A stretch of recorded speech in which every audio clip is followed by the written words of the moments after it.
Life is full of contradictions we can't escape, truths that collapse under their own weight, systems meant to create fairness that often create injustice, and choices that leave us questioning whether right and wrong can ever be absolute.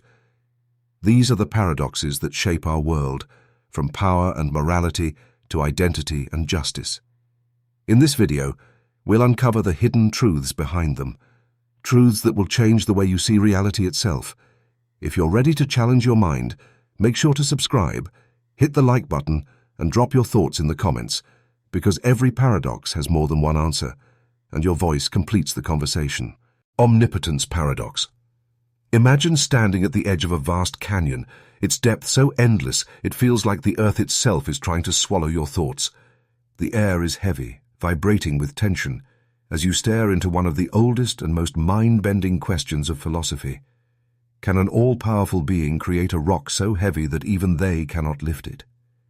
At first it sounds like a riddle, almost childish in its simplicity, but the more you hold it in your mind, the more it transforms into a trap. What looks like a clever play of words soon reveals itself as a doorway into the very foundations of logic, existence, and the nature of power.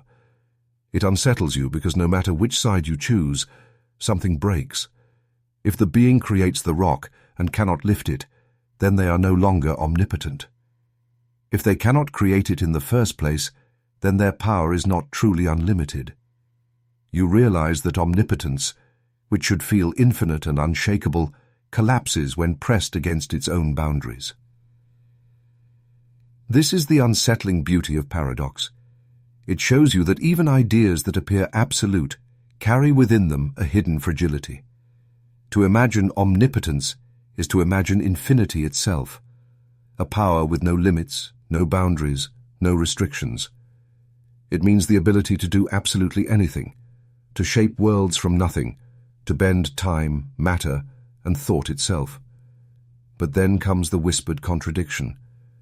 Does unlimited power include the ability to undo itself? Can true power also mean the power to be powerless? If it can, then omnipotence contradicts itself by ceasing to be all-powerful. If it cannot, then it reveals a boundary, proving it was never truly infinite. This is the heart of the paradox. Omnipotence stretches until it tears under its own definition. But the paradox is not just about power, it's about the limits of human reason. Our minds think in categories, in logic, in definitions. We rely on language to describe the world, yet language is too small to hold infinity. When you ask whether God can create a rock so heavy even he cannot lift it, you are already trapped inside human grammar, human categories of can and cannot. It's like asking if a circle can be square, or if 2 plus 2 can equal 5. These aren't just impossible, they are meaningless within the rules of thought we live by. And so some philosophers argue that the paradox is not a real challenge to omnipotence, but a reflection of human misunderstanding. Nonsense, no matter how you phrase it, remains nonsense. Even omnipotence does not make contradictions real. Yet others take the opposite view, that the paradox is not meant to be solved, but embraced. They see it as a reminder of mystery, of the vastness that exceeds human grasp.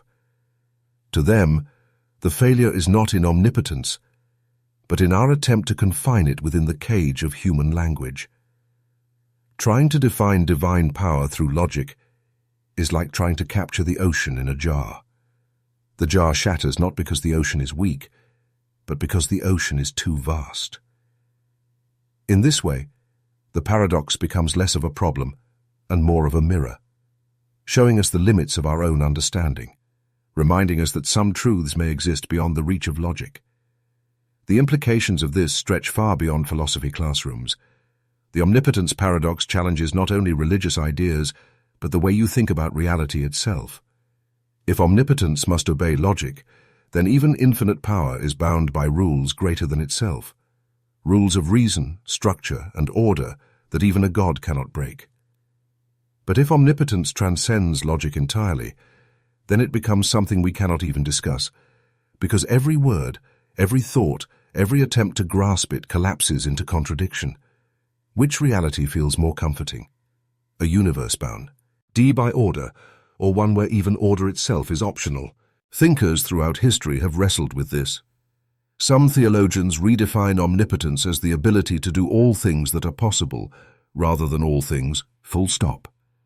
They argue that it is not a weakness to reject nonsense, that creating square circles or rocks too heavy to lift isn't a limitation of power, but a limitation of language. Others, however, embrace the mystery, saying that paradox itself reveals the majesty of the divine. To them, God is not confined by human categories of possible and impossible. Instead, God simply is, beyond the reach of our definitions, beyond the reach of logic itself. And so you are left standing at the edge of the canyon, staring into an infinite question with no answer. Perhaps that is the point. The Omnipotence Paradox does not weaken the concept of ultimate power. It deepens it. It forces you to accept that some questions are meant to stretch you, not resolve. It invites you into mystery, into the space where certainty dissolves and only wonder remains. And maybe that is where true power lies, not in lifting rocks or creating contradictions, but in reminding you of how small you are against infinity. The paradox doesn't exist to close the conversation, but to open it wider, to keep you asking, wondering, and searching. Because sometimes the greatest strength is not in holding the answer, but in holding the question. Abortion paradox. You find yourself caught in the middle of one of the most painful, divisive, and emotionally charged questions humanity has ever faced. On one side lies the principle of life itself, the belief that every heartbeat, no matter how small or undeveloped, carries with it an inherent dignity and value that demands protection. On the other side stands the principle of freedom, the autonomy of the individual, the right of every human being to control their own body, their future, and the choices that shape their destiny.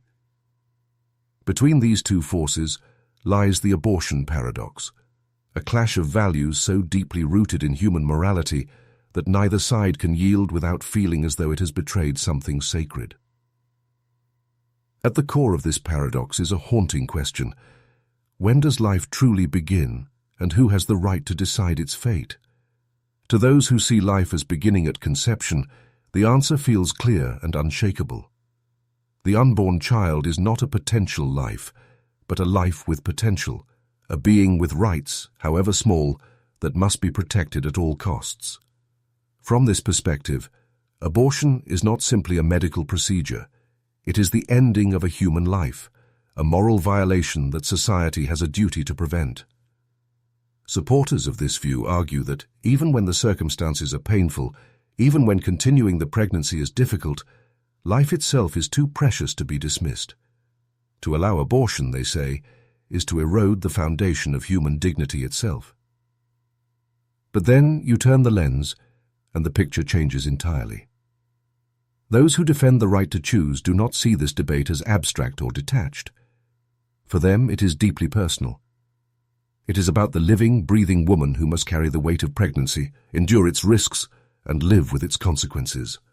To force her to continue against her will is to strip her of her autonomy, her dignity, and her humanity. From this view, abortion is not the taking of life, but the protection of freedom.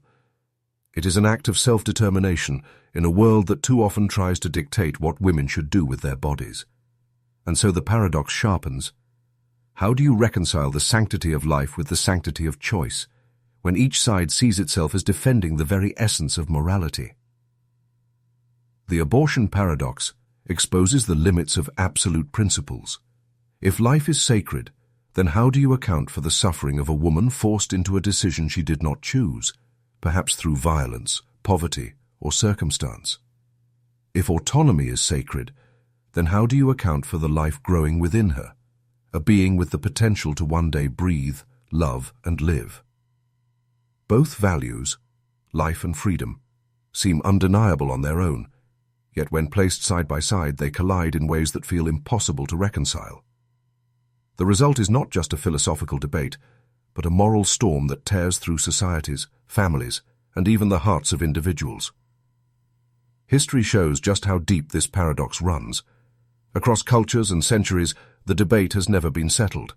Religious traditions declare life inviolable from its earliest beginnings, while legal systems draw lines at viability, trimester stages, or circumstances of harm. Some societies criminalize abortion entirely, while others protect it as a fundamental right. Yet no matter the laws, the conflict persists because it is not simply about rules, it is about values that cut to the very heart of what it means to be human. The paradox continues because life itself is not a simple matter of biology. It is also social, relational, and contextual. The life of the unborn cannot be separated from the life of the mother who carries it. To value one without the other feels incomplete, and yet there is something deeply human in both sides of the paradox. Those who fight to protect the unborn do so out of a desire to defend the voiceless, to nurture and preserve what they see as sacred.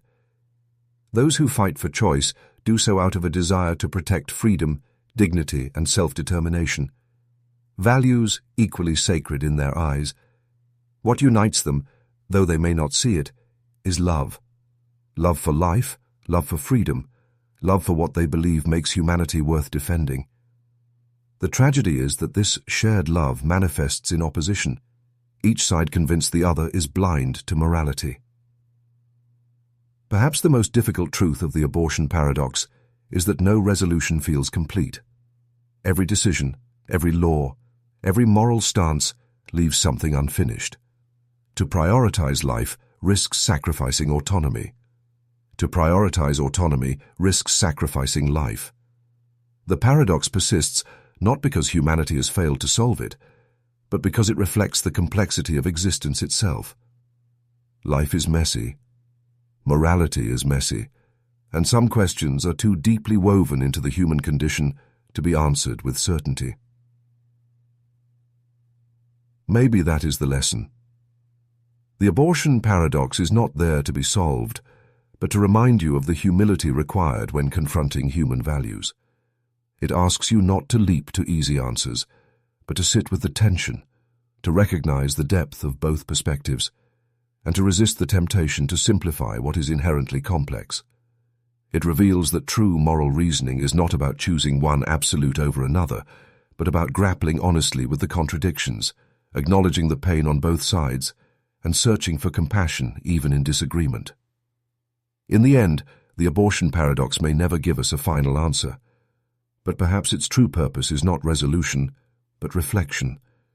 It forces you to look into yourself and ask, what does it mean to honor life? What does it mean to honor freedom? And how do you balance them when they collide? The paradox doesn't weaken morality. It deepens it. It reveals that morality is not about certainty, but about wrestling with impossible choices, about staying in the tension rather than running from it. And maybe, just maybe, the point is not to escape the paradox, but to learn to live with it, with empathy, humility, and the recognition that even in contradiction, there is truth worth holding on to. Trolley Problem. Picture yourself standing at a railway junction. Before you lies a choice that feels heavier than the lever in your hand. A trolley hurtles down the tracks, unstoppable, its steel wheels screaming against the rails. On its current path are 5 people, tied down, helpless, seconds away from certain death. On the other track stands only one person, just as helpless, just as unaware of what's about to happen. You realize that pulling the lever will divert the trolley, saving the 5 but condemning the 1. Not pulling it will preserve your innocence, but allow 5 lives to be lost. Your hand trembles, because no matter what you choose, blood will be on your conscience. This is the trolley problem, one of philosophy's most haunting paradoxes. A thought experiment that strips morality down to its rawest contradictions. At first, the answer seems obvious. 5 lives outweigh 1. Numbers matter.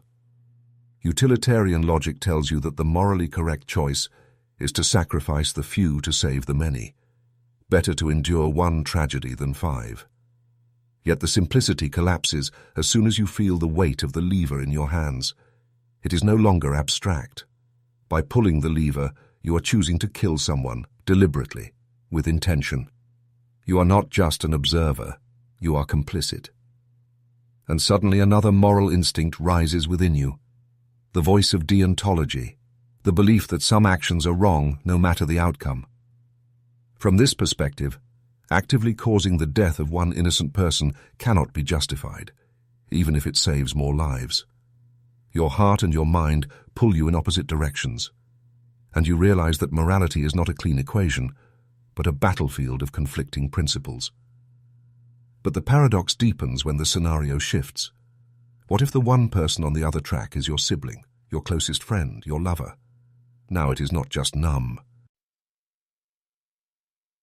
It is not 5 strangers versus 1 stranger. It is 5 faceless lives against someone you love more than yourself. Would you sacrifice them for the greater good? Or would you let 5 strangers die to preserve the life that means the most to you? The logic of utilitarianism falters against the weight of personal attachment, and suddenly you see how morality is not cold and objective, but shaped by the ties of human love and loyalty.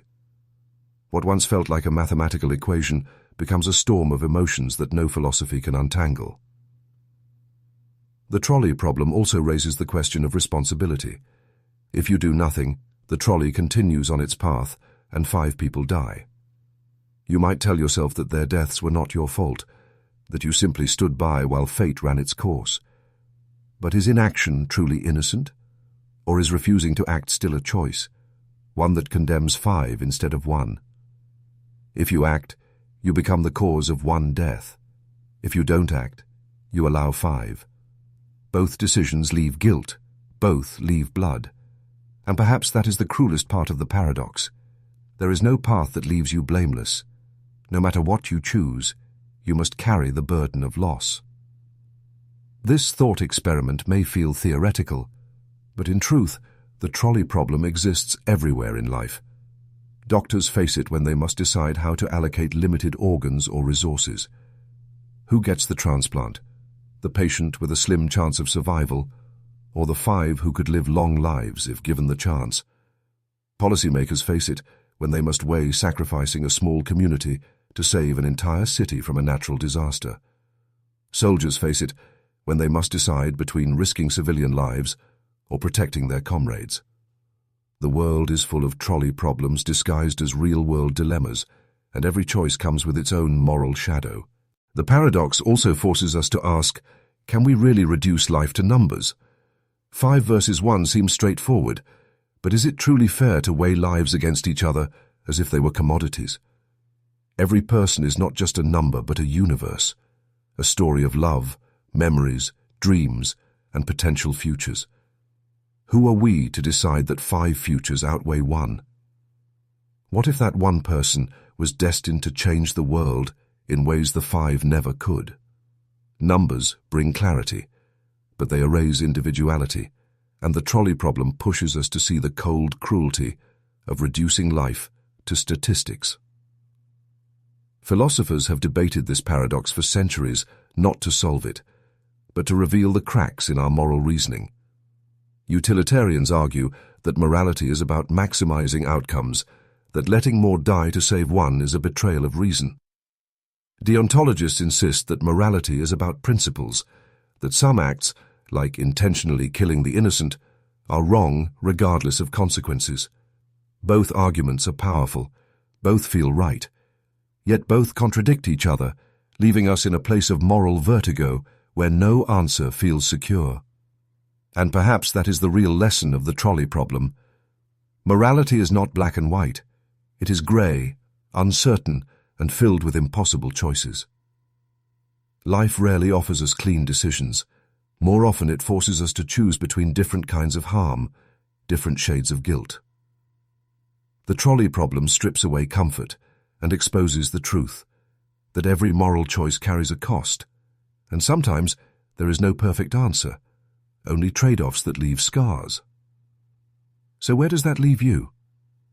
Maybe with the understanding that morality is not about finding the right answer to every dilemma, but about acknowledging the weight of responsibility, even when no outcome feels pure. Maybe the true power of the trolley problem lies not in solving it, but in forcing you to wrestle with the uncomfortable reality that every choice has consequences, and that being human means carrying those consequences with honesty. In the end, the paradox does not free you from the burden. It presses it into your hands and whispers, "Who will you become when faced with the impossible?" Free will versus determinism. Paradox. You stand at a crossroads, not just of roads, but of existence itself. Every choice you've ever made flashes before your eyes. What to study, who to love, which path to walk. Even the smallest decisions, like what to eat for breakfast or when to speak up. Each moment feels deliberate, chosen, an expression of your own will. You tell yourself you are the captain of your fate, steering the ship of your life through the unpredictable waves of reality. But then, a shadowy thought enters. What if you were never really steering? What if every choice, every action, every so-called decision you've ever made was written long before you thought of it? This is the free will versus determinism paradox, one of the most profound riddles in human thought, a paradox that forces you to ask whether you are truly free, or whether freedom itself is just an illusion. On one side of the paradox stands the belief in free will. It is empowering, almost intoxicating, to imagine yourself as the author of your story, capable of forging new directions at every step. Free will suggests that no matter what your past holds, you can choose differently in the present, that your life is not a prison of circumstance, but a canvas of possibility. This belief underpins human morality and society itself. Without free will, how could anyone be held accountable for their actions? How could you praise heroism or condemn cruelty if every act was simply the inevitable product of causes beyond human control? Without free will, justice loses its foundation, and life itself begins to feel like a play you're acting in without ever choosing your lines. But on the other side looms determinism, the haunting idea that every action is the result of a chain of prior causes stretching back to the dawn of time. According to determinism, you are not freely choosing, you are reacting, your choices are the inevitable consequence of your genetics, your upbringing, your environment, and the countless events that shaped you. The neurons firing in your brain, the hormones shifting in your body, the culture you were born into, all of these form the web that leads you to decide as you do. If you chose to drink coffee this morning instead of tea, determinism whispers that it wasn't a free choice. It was influenced by your taste buds, your habits, your memories, and even the smallest causes you'll never be aware of. Every effect has a cause, and your choices are simply the next domino falling in a chain that began long before you were born. The paradox cuts deeper when science enters the room. Neuroscientists have shown that decisions can often be predicted milliseconds before you become consciously aware of them. Imagine that. Your brain knows what you will do before you feel like you've decided. Does this mean your sense of choosing is just a story, a convincing illusion that hides the machinery of cause and effect? If so, then free will is not real, but a narrative we tell ourselves to make life bearable. And yet, how strange it feels to live as though you have no choice, when every moment of experience screams that you are choosing, that you are weighing options, that you are free. Some philosophers try to resolve the paradox through compatibilism, the belief that free will and determinism can coexist. They argue that even if your choices are influenced by external factors, the ability to reflect on those influences and act according to your own desires still counts as freedom. From this view, you are not unbound from causality, but you are still free because your actions flow from you. Others reject this compromise, insisting that true freedom means absolute authorship, the power to act independent of any prior cause. And if that kind of freedom is impossible, then perhaps free will as we imagine it is nothing more than a myth. The paradox also carries enormous implications for morality and meaning. If determinism is true, then how can we justify blame or praise? Can you really punish a criminal who was destined by biology and environment to act as they did? Can you really take credit for your successes if they were simply the inevitable result of conditions beyond your control? And yet, if free will is real, then how do you explain the overwhelming influence of genetics, trauma, and culture on human behavior? Can we really ignore the evidence that so much of who we are is shaped by forces we never chose? The free will versus determinism. Paradox doesn't just live in philosophy books, it lives in your everyday life. When you struggle with guilt, wondering whether you could have chosen differently, the paradox is whispering in your ear. When you marvel at someone's greatness or condemn another's cruelty, you are engaging in the debate. Even love is touched by it. Do we love freely, or are we compelled by chemistry and fate, pulled into each other's arms by forces outside our control? The paradox does not let you escape. It follows you, reshaping how you see yourself and the world. Perhaps, though, the power of this paradox is not in resolving it, but in living with its tension. It forces you to embrace humility. Maybe you are not as free as you think, and maybe you are not as trapped as you fear. You are shaped by forces beyond your control, yes. But you are also capable of reflection, of resistance, of carving meaning out of inevitability. Perhaps true freedom is not the absence of causes, but the ability to rise above them, to wrestle with them, to turn your chain of destiny into a story you can still call your own. In the end, the free will versus determinism paradox may never give you a final answer. But maybe the point isn't to solve it. Maybe the point is to wrestle with it, to recognize that human existence is a strange dance between freedom and fate, between control and surrender. You are not entirely free, nor are you entirely bound. You are both. A creature caught between destiny and choice, between inevitability and imagination. And perhaps that is what makes you human, not the certainty of freedom, but the struggle to believe in it even when the universe suggests otherwise. Moral luck paradox. Imagine watching a reckless driver speed down a crowded street. Tires screech, hearts race, and danger hangs in the air. In one version of events, the driver narrowly misses a pedestrian, and everyone walks away shaken but alive. In another version, almost identical in every detail, the car strikes someone, ending a life in an instant. The driver's actions in both scenarios are the same: reckless, dangerous, irresponsible. Yet your judgment shifts depending on the outcome. The driver who killed someone feels far more guilty, far more blameworthy, than the one who didn't.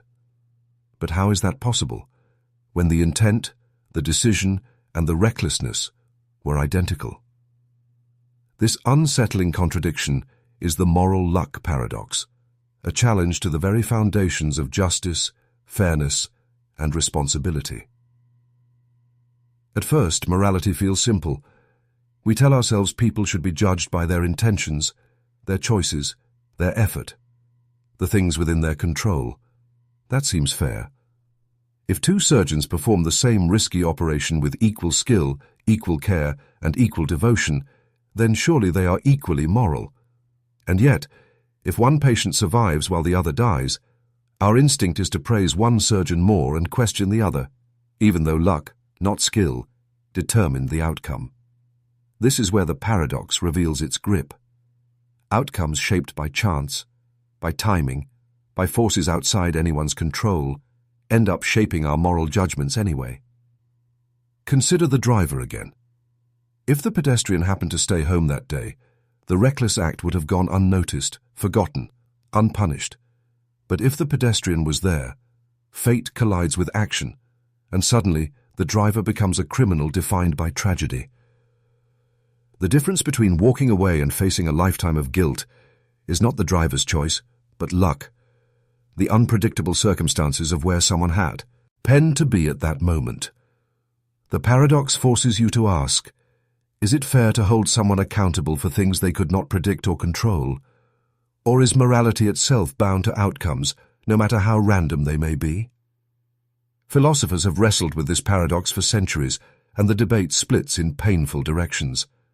Some argue that morality must include consequences. After all, actions don't exist in isolation. They ripple into the world, creating harm or healing. A surgeon's intention may be noble, but if it leads to a patient's death, The harm is real, and morality cannot ignore it. Others insist that fairness demands focusing only on intent and effort. To blame someone for outcomes they could not control is unjust, even cruel. Yet no matter which side you take, real life refuses to stay simple. Our hearts respond to consequences. We feel differently about the driver who kills and the one who narrowly misses, even if we know luck decided the difference. The paradox deepens when you realize that morality is entangled with many forms of luck. There is resultant luck, where outcomes define how we judge actions, like the driver or the surgeon. There is circumstantial luck, where the situation you find yourself in shapes your choices. Someone born into poverty, war, or oppression will face moral decisions very different from someone raised in safety and privilege. Then there is constitutive luck, the most personal of all, the luck of your own temperament, genetics, and psychology. Were you born patient or impulsive, empathetic or cold, cautious or reckless? Even your ability to act morally may depend on traits you never chose. If so much of who you are is shaped by luck, then how much of your morality can you truly claim as your own? Legal systems attempt to grapple with these questions by distinguishing between intent and outcome. We punish recklessness differently than accidents, and manslaughter differently than murder. Yet even here, outcomes matter. A drunk driver who kills someone will face harsher punishment than a drunk driver who is caught before causing harm, even though both were equally reckless. Is this fair, or is it a concession to human emotion, our need to balance harm with punishment, to match tragedy with accountability? And yet, hidden inside this paradox lies a deeper lesson. If luck plays such a powerful role in morality, then judgment alone begins to feel insufficient. How much of who we are, our choices, our flaws, our virtues, is truly earned, and how much is the gift or curse of circumstance? This recognition can soften the harshness of judgment. It can remind you to temper justice with compassion, to see not only the choices people make, but the conditions that shaped those choices. The moral luck paradox challenges the idea of moral purity. It asks you to see human beings as fragile, complicated, and deeply influenced by forces beyond their control. But this does not mean morality collapses. On the contrary, the paradox makes morality deeper, richer, and more humane. It reminds us that life is not a simple equation of right and wrong, but a web of chance, choice, and consequence. It calls you to humility, to recognize how easily you could have been different if luck had shaped your path another way. And it calls you to empathy, to see others not as fully free agents who deserve only blame or praise, but as fellow travelers, navigating a world where chance is always at play. In the end, the moral luck paradox may never be resolved. It leaves you staring at the uncomfortable truth that fairness and responsibility will always collide with randomness. But perhaps that is the point. Perhaps morality is not about eliminating luck, but about learning to live with it, to judge with caution, to forgive with generosity, and to act with the awareness that chance has always walked beside you. The paradox doesn't weaken morality. It transforms it, reminding you that the truest moral act may not be casting judgment, but recognizing the shared fragility that connects us all, the problem of evil. You've probably asked this question before, maybe late at night when the world felt too heavy to understand. If there is a God, all-powerful, all-knowing, all-loving, then why does evil exist? It is one of the oldest and most unsettling questions humanity has ever faced. Wars, genocide, natural disasters, suffering that feels senseless. These are not abstract concepts, but raw realities etched into human history and individual lives. Every innocent child lost to illness, every family destroyed by violence, every community shattered by disaster, forces us to confront the same haunting dilemma. This is the problem of evil, a paradox that cuts so deep it shakes the foundations of faith, morality, and the very meaning of existence. On one side of the paradox lies the image of God as omnipotent, all-powerful, capable of shaping reality with a single thought. On another side, God is omniscient, all-knowing, aware of every past, present and future moment, every possibility, every ripple of consequence.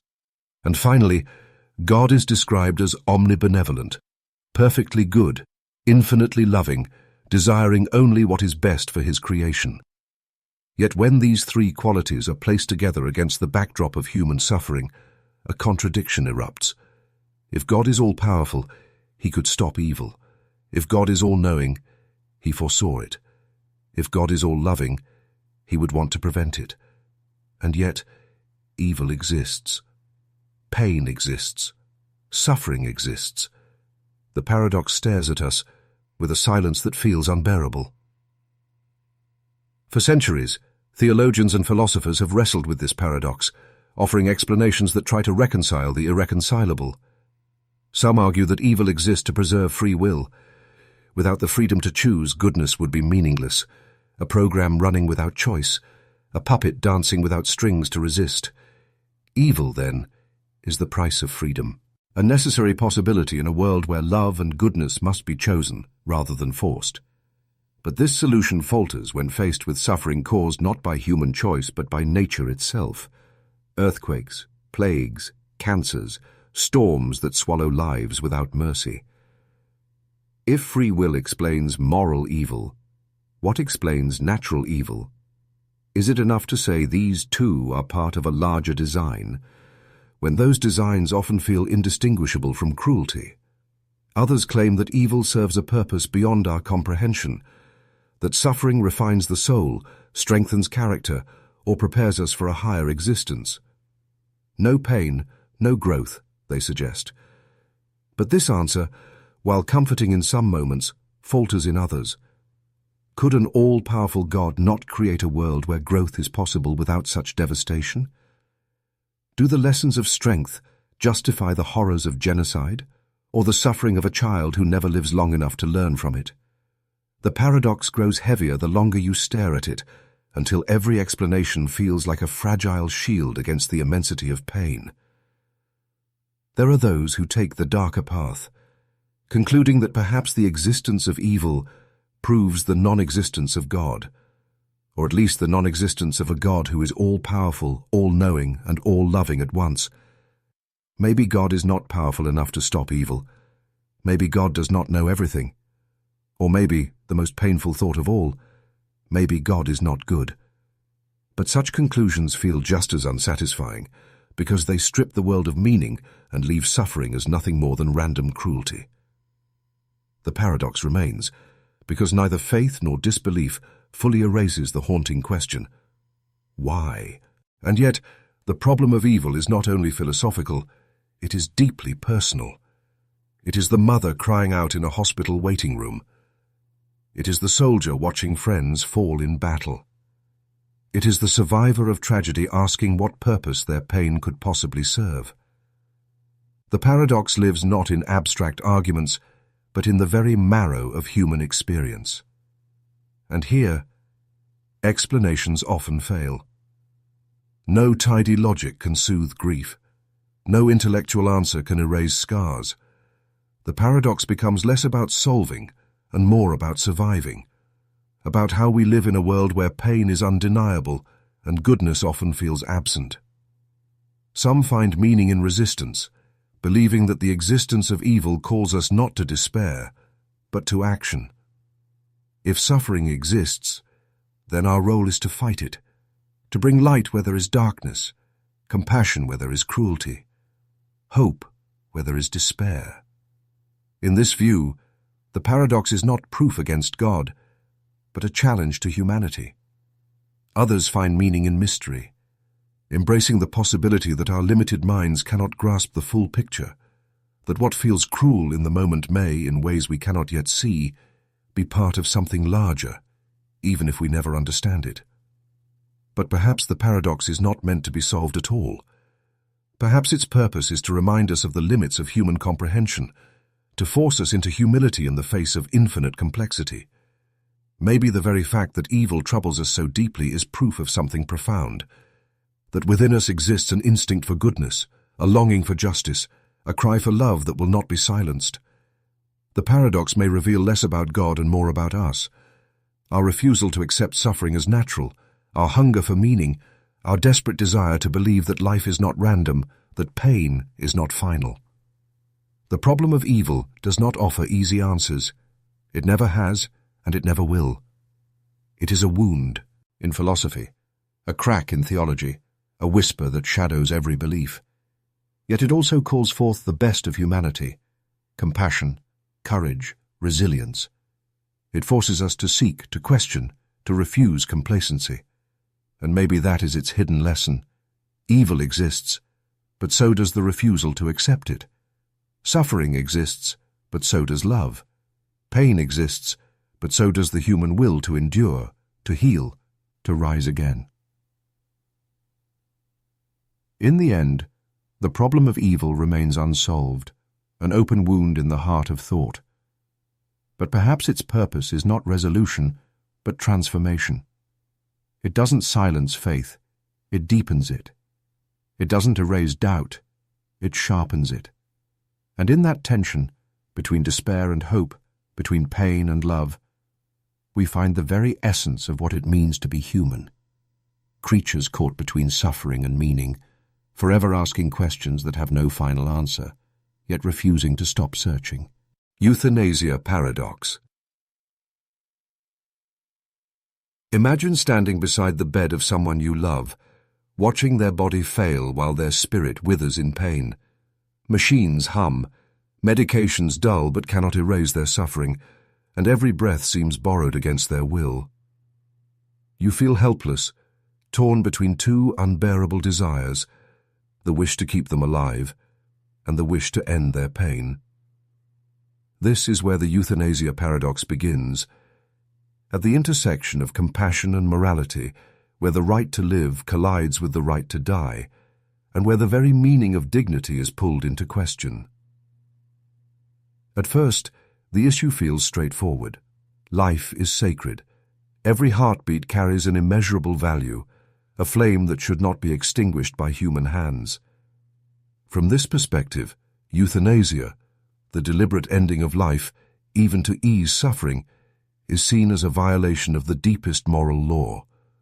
To take life, even in the name of mercy, is to step into a role reserved for nature, for destiny, or for God. It is an act that feels too heavy for human shoulders. Yet the paradox sharpens when suffering becomes unbearable. When life itself transforms into torment, when existence is reduced to agony without hope of recovery, does preserving life remain an act of love, or does it become an act of cruelty? The paradox asks a question that shakes the very ground beneath morality. Is it more compassionate to preserve life at all costs, or to allow death as a form of mercy? Both answers feel moral, and both feel immoral, depending on where you stand. If you choose to preserve life, you may condemn someone to months or years of needless pain, prolonging suffering out of principle. If you choose to allow euthanasia, you may save them from agony, but at the cost of crossing a line many believe should never be crossed. In this way, every path carries weight, and every choice feels shadowed by guilt. Philosopher, and ethicists divide on this issue. Some argue that life is inviolable, a gift that no one has the authority to end, regardless of circumstances. To them, suffering, though painful, may serve a purpose beyond human understanding, a test of spirit, a passage towards something greater, or simply a reality we must endure. But others argue that dignity lies not only in living but in how we live, and that when life becomes indistinguishable from torture, dignity demands the freedom to choose death. From this view, forcing someone to endure endless suffering is not an act of morality, but of oppression. The paradox also extends to autonomy. If freedom means anything, it must include the right to make choices about our own bodies, including the choice of when and how to die. To deny this choice seems to strip away the very essence of autonomy, reducing a person to a prisoner of their biology. Yet, autonomy collides with the value society places on life. If euthanasia is permitted too freely, do we risk cheapening life itself? Do we open the door to abuses where the vulnerable, the elderly, the disabled, the depressed, feel pressured to choose death out of fear of being a burden? The paradox refuses easy resolution because every answer carries the potential for compassion, and every answer carries the risk of harm. Real-world cases bring this paradox to life with devastating clarity. Families torn apart between respecting a loved one's wishes and clinging to hope. Doctors burdened with the responsibility of easing suffering while sworn to preserve life. Courts wrestling with laws that try to balance compassion with caution.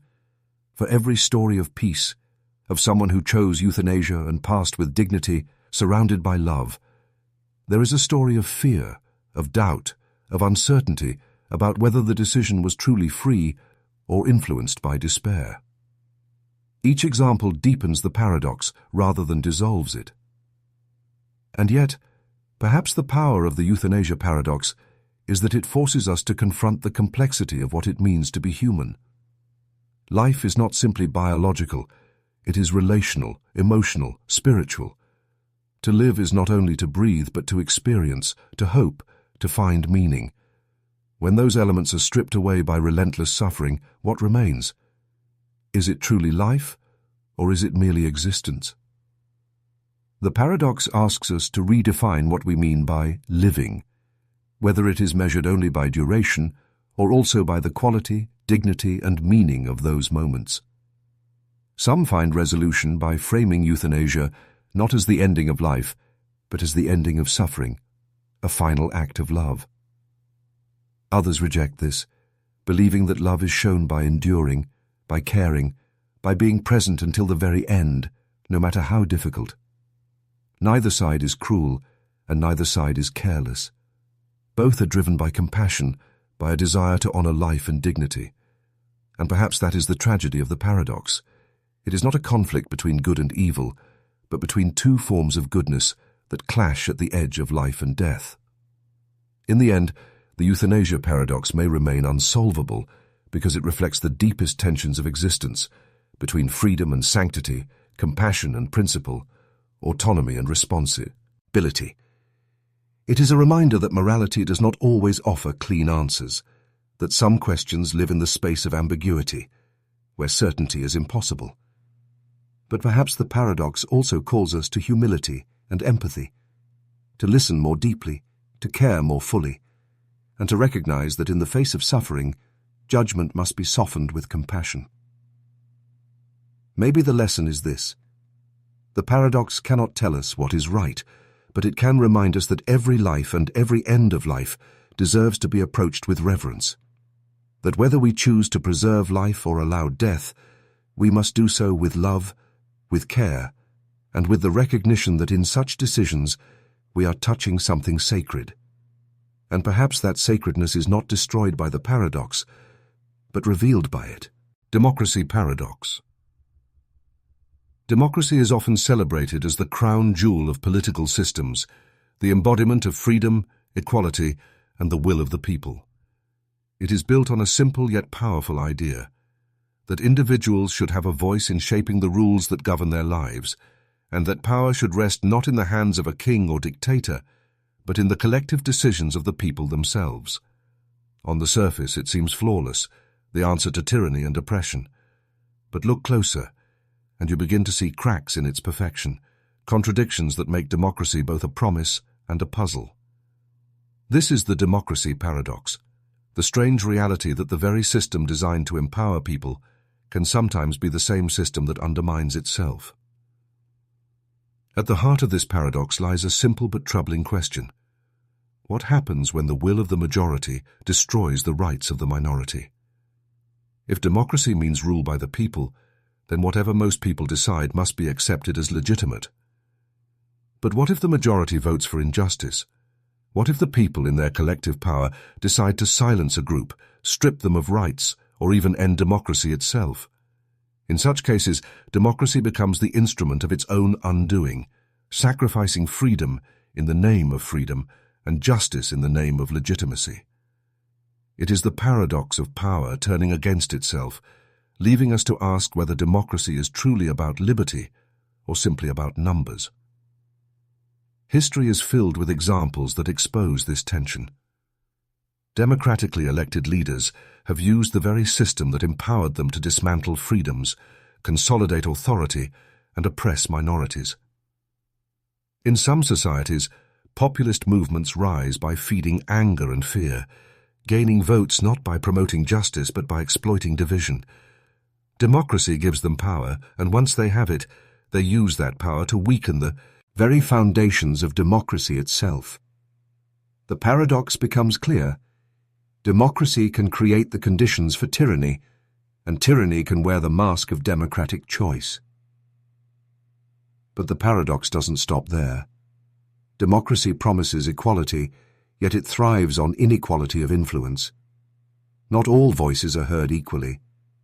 Wealth, media, education, and access to information all tilt the scales. Theoretically, one person equals one vote, but in practice some votes echo louder than others. Those with resources can sway public opinion, shape narratives, and even control which choices appear on the ballot. The paradox here is that democracy claims to represent the people, but often reflects the power of the few who know how to manipulate the many. And then comes another contradiction. Democracy depends on an informed citizenry, but it gives power equally to the informed and the uninformed. A scientist and a conspiracy theorist both cast one vote, and those votes carry the same weight. This equality is democracy's strength and its weakness. It affirms the dignity of every individual, but it also means decisions that affect millions can be shaped by ignorance, misinformation, or fear. The paradox is cruel. Democracy trusts people to govern themselves, but it also exposes how easily people can be misled. The democracy paradox also reveals itself in the tension between freedom and order. Too much freedom, and society risks chaos, fragmentation, and instability. Too much order, and democracy begins to resemble authoritarianism, with rules and restrictions that stifle the very freedoms it is supposed to protect. A functioning democracy must strike a delicate balance, yet that balance is never permanent. It is constantly shifting, constantly threatened, constantly tested by the very people it serves. And perhaps the deepest paradox of all is this: democracy requires trust in the collective, yet it is built on individual self-interest. Each person votes for what they believe will benefit themselves, their family, or their community. But the strength of democracy lies in the idea that, together, these self-interests will somehow add up to a common good. Sometimes they do, sometimes they don't. When they don't, democracy begins to fracture, pulling itself apart from within. So what is the lesson of this paradox? Perhaps it is that democracy is not an end point, but a process. Fragile, imperfect, and always vulnerable to its own weaknesses. It demands vigilance, humility, and a willingness to protect the principles of justice even when the majority is tempted to betray them. Democracy is both the cure for tyranny and the soil in which tyranny can grow. It is both the voice of the people and the chaos of too many voices shouting at once. It is both a promise of freedom and a reminder of how easily freedom can be lost. In the end, the democracy paradox teaches us that democracy is not perfect, and maybe it isn't meant to be. Its power lies not in eliminating contradictions, but in forcing us to wrestle with them, to constantly defend the values of justice, equality, and freedom against the dangers of apathy, ignorance, and manipulation. Democracy is not guaranteed. It is something that must be nurtured, protected, and challenged. And perhaps the paradox is the very thing that keeps it alive, the reminder that liberty is never safe, never settled, and never free from the weight of responsibility. Paradox of tolerance. Tolerance is often praised as one of the highest virtues of a free and open society. It is the principle that allows people of different beliefs, backgrounds, and ways of life to coexist without fear, without oppression, without silencing one another. At its heart, Tolerance is about respect. Respecting differences even when we do not agree with them, and creating space for ideas to be expressed without violence. On the surface, it seems like an unshakable good, the very foundation of democracy and human rights. But then comes a troubling question. What happens when tolerance is extended to those who are intolerant? What happens when people use the very freedom of tolerance to attack and destroy it? This is the paradox of tolerance. The disturbing reality that too much tolerance can become the death of tolerance itself. The paradox is simple to state, yet profound in its consequences. If a society is endlessly tolerant, even of those who spread hate, bigotry, and violence, then eventually the intolerant will rise, grow stronger, and crush the tolerant. Freedom, left completely unguarded, opens the door for those who wish to end freedom altogether. It is a contradiction that pierces the heart of liberal societies. In order to remain tolerant, we must sometimes be intolerant of intolerance. But then the question sharpens, how do you draw the line? Where does tolerance end and protection begin? History offers painful lessons. In many times and places, democracies have tolerated extremist voices in the name of free speech, only to watch those same voices dismantle democracy once they gained power. Movements built on hatred or authoritarianism often exploit tolerance to grow, knowing that open societies will hesitate to silence them, and by the time their true intentions are clear, it is often too late. The paradox is cruel. To preserve freedom, you may need to limit freedom. To preserve tolerance, you may need to say no to those who demand the right to destroy it. But the paradox does not end with politics. It stretches into our daily lives, into communities, workplaces, even friendships. If you tolerate someone who consistently disrespects others, who spreads harm through cruelty or prejudice, then your tolerance enables their behavior. Silence becomes permission, and permission becomes power. Over time, intolerance grows while tolerance shrinks, until the very people who once valued openness are silenced by the voices they tried to accept. The paradox is not abstract. It is real, lived, and often painfully felt. Yet this paradox leaves us in a difficult place. If we draw the line too loosely, intolerance thrives and tolerance dies. If we draw the line too tightly, we risk becoming intolerant ourselves, crushing voices simply because they challenge or offend us. Where, then, is the balance?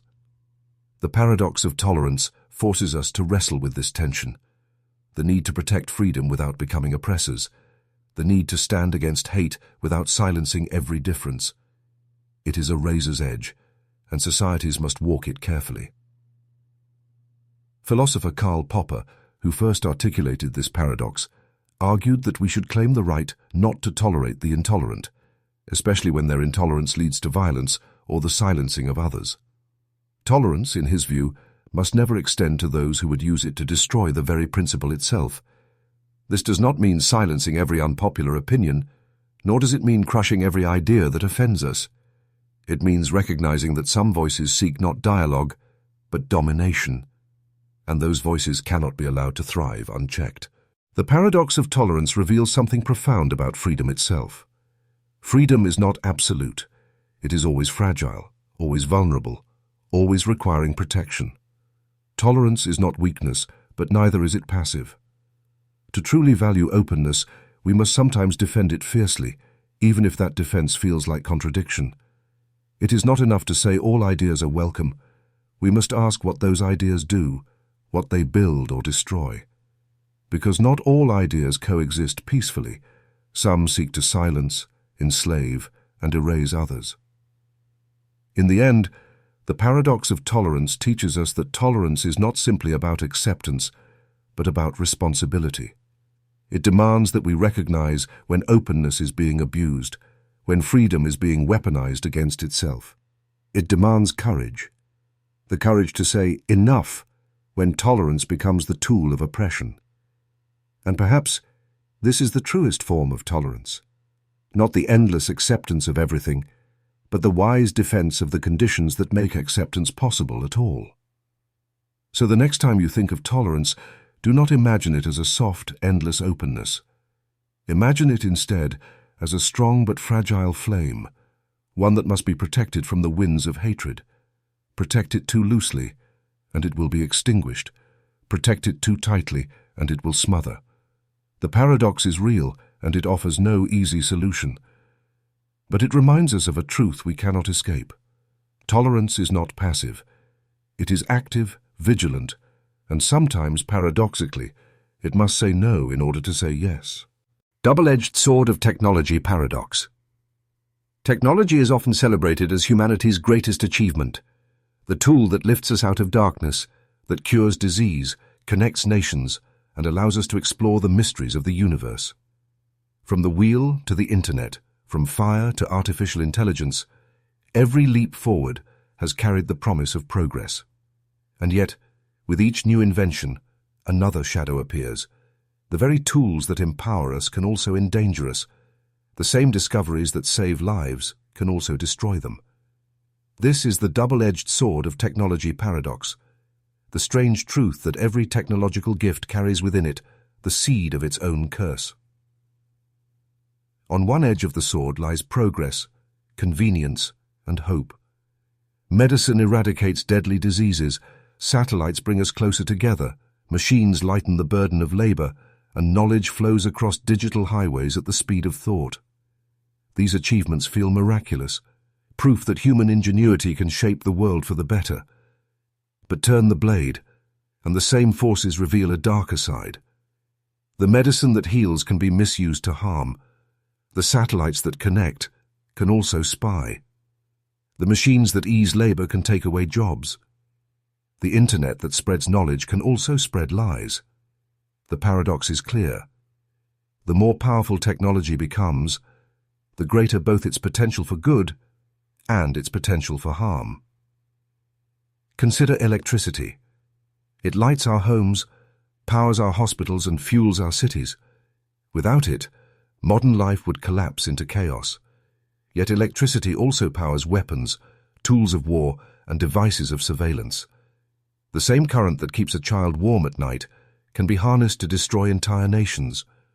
Or take the invention of nuclear energy, a breathtaking breakthrough that holds the ability to power cities with near limitless energy. But it is also the invention that gave humanity the bomb, a weapon capable of ending civilization itself. The paradox of technology is that every leap forward makes us both safer and more vulnerable at the same time. This paradox extends beyond the physical into the digital. The internet has created a world where information is limitless, where voices that were once silenced can now be heard. It gives individuals the power to learn, to connect, to create communities across the globe. Yet it also creates echo chambers of hate, feeds misinformation at lightning speed, and makes us vulnerable to cyber attacks, manipulation, and addiction. The same screen that connects a child to education can also expose them to exploitation. The same networks that allow freedom of expression can be used to monitor, censor, and control. The double-edged nature of technology is not a flaw, it is its essence. The paradox also challenges us at a moral level. Just because we can invent something, does that mean we should? The race for new technologies often outpaces our ability to control or even understand their consequences. Artificial intelligence, genetic engineering, surveillance systems. These advancements hold the power to transform humanity in unimaginable ways. But do we truly grasp what we are unleashing? And if we cannot stop innovation, how do we balance its benefits against its dangers? The paradox is not simply technological, it is ethical, asking us to wield the sword without cutting ourselves. Even in our daily lives, the paradox plays out quietly. Smartphones bring the world to our fingertips, yet they also pull us away from the present moment, fragment our attention, and reshape our relationships. Social media connects us, but also fuels comparison, insecurity, and division. Every convenience carries an invisible cost, and often we don't realize the price until it has already been paid. The double-edged sword of technology. Paradox forces us to see that progress is never pure. It is always mixed, always complicated, always demanding responsibility. To embrace technology without caution is to risk disaster. To reject it entirely is to deny ourselves growth and healing. The challenge lies in balance, in learning to use the blade with wisdom, to sharpen its edge for good, while guarding against its power to harm. And perhaps this is the deepest lesson of the paradox. Technology does not create morality. It only amplifies it. It magnifies our best intentions, and it magnifies our worst impulses. The sword itself is neutral. It is the hand that wields it that determines whether it builds or destroys. In this way, the paradox of technology is not only about machines or inventions, it is about us. In the end, the double-edged sword of technology reminds us that progress is not destiny. It is a choice. Every invention is a mirror, reflecting both the brilliance and the danger within humanity. And so we must ask, with every step forward, are we guiding technology, or is technology guiding us? Are we masters of the sword, or are we slowly being cut by the very blade we forged? The paradox does not give us an answer, but it does give us a warning and an opportunity.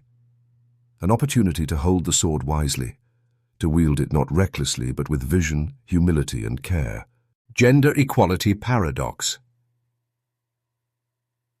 At first glance, gender equality seems like one of the simplest and most self-evident goals humanity could strive for. Men and women should have equal rights, equal opportunities, and equal dignity in every aspect of life. It is the heartbeat of fairness, the foundation of justice. And yet, as soon as you step closer, you begin to see strange contradictions. Patterns where striving for equality sometimes leads to unexpected inequality, and where greater freedom sometimes produces greater difference. This tension is known as the Gender Equality Paradox, a perplexing puzzle that shows how even our most noble ideals are not as straightforward as they appear. The paradox often reveals itself in societies that have achieved the highest levels of gender equality. You might expect that in such places, men and women would make nearly identical choices in careers, education, and lifestyle. After all, if barriers are removed, shouldn't outcomes converge? But instead, research has shown something surprising. In the freest and most equal societies, men and women often diverge more in their choices, not less. Women may gravitate more toward healthcare, education, and social sciences, while men may dominate in engineering, computer science, or physical sciences. In less equal societies, where choices are limited by necessity, both genders often cluster toward the same fields. But when freedom expands, preferences widen. The paradox asks, if equality means freedom to choose, why do those choices sometimes reinforce differences instead of eliminating them? Some argue that these differences reflect natural inclinations, that men and women on average may be drawn to different types of work because of biology, psychology, or evolutionary history. From this view, greater equality allows those inclinations to express themselves more fully. Others counter that these patterns are still shaped by deep cultural conditioning, that even in free societies, centuries of stereotypes and subtle biases continue to shape what feels natural. And so the paradox deepens. Is the persistence of difference a reflection of freedom, or proof that invisible barriers still remain? The paradox extends beyond careers. In many societies, efforts to promote gender equality have led to remarkable advancements in education, leadership, and representation. Women have risen to positions of power, men have taken more active roles in caregiving, and old stereotypes have begun to erode. Yet new challenges emerge. Workplaces still struggle with balancing parental leave, pay gaps persist, and cultural expectations linger. Sometimes, equality in law does not translate to equality in practice. Freedom opens the door, but invisible pressures still guide who walks through it. The paradox forces us to confront an uncomfortable truth. Achieving formal equality is only the first step, not the finish line. And then there is the question of what equality really means. Does it mean sameness, that men and women should behave, choose, and succeed in identical ways? Or does it mean fairness, that each should have the same opportunity, even if the outcomes differ?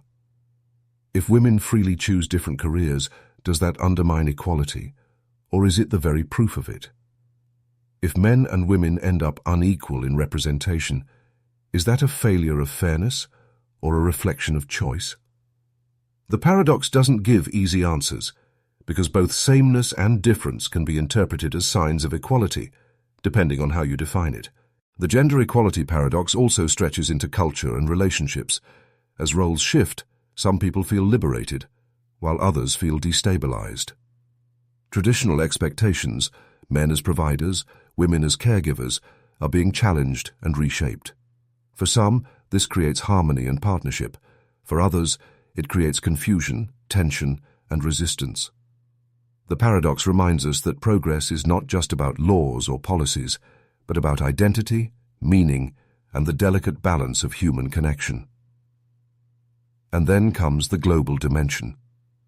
In some societies, the fight for gender equality is still about the most basic rights: education, safety, freedom from forced marriage or violence. In others, the conversation has moved to more subtle questions: representation in leadership, the gender pay gap, or the psychological pressures of balancing work and family. The paradox here is stark. The very places that have achieved the most equality often face the most complex contradictions, while those with the least equality face the most urgent injustices. Progress magnifies problems rather than erasing them. So what does the gender equality paradox teach us? Perhaps that equality is not a finish line, but a journey, a process of constant negotiation between freedom and fairness, sameness and difference, opportunity and outcome. It reminds us that the goal is not to erase differences, but to ensure that differences do not become disadvantages. It teaches us that equality cannot be measured only in numbers or statistics, but also in dignity, respect, and the ability for each person to live authentically. In the end, the paradox is not a failure of equality, but a reflection of its depth. Equality is not about making everyone the same. It is about giving everyone the freedom to be different without fear, without disadvantage, without limitation. The paradox does not weaken the case fee or equality. It strengthens it by showing that true equality must embrace complexity. It must allow room for choice, even when those choices diverge. And it must remind us that freedom is never simple, never symmetrical, but always worth defending. Paradox of censorship. Censorship is one of those concepts that carries an immediate tension. On the surface, it feels protective, a way to shield people from harm, to prevent the spread of dangerous ideas, and to guard society against chaos, hate, or violence. Governments justify it as protection. Parents justify it as care. Institutions justify it as responsibility. Yet, paradoxically, the very act of silencing something often gives it more power. The more you try to suppress an idea, the more attention it seems to gather, and the more dangerous it can become. This contradiction is known as the paradox of censorship, the unsettling truth that trying to control speech can sometimes amplify it instead of erasing it. At its core, censorship is meant to stop ideas from spreading. Whether it is a book banned for being too provocative, a voice silenced for being too critical, or a post removed for being offensive, the intention is the same.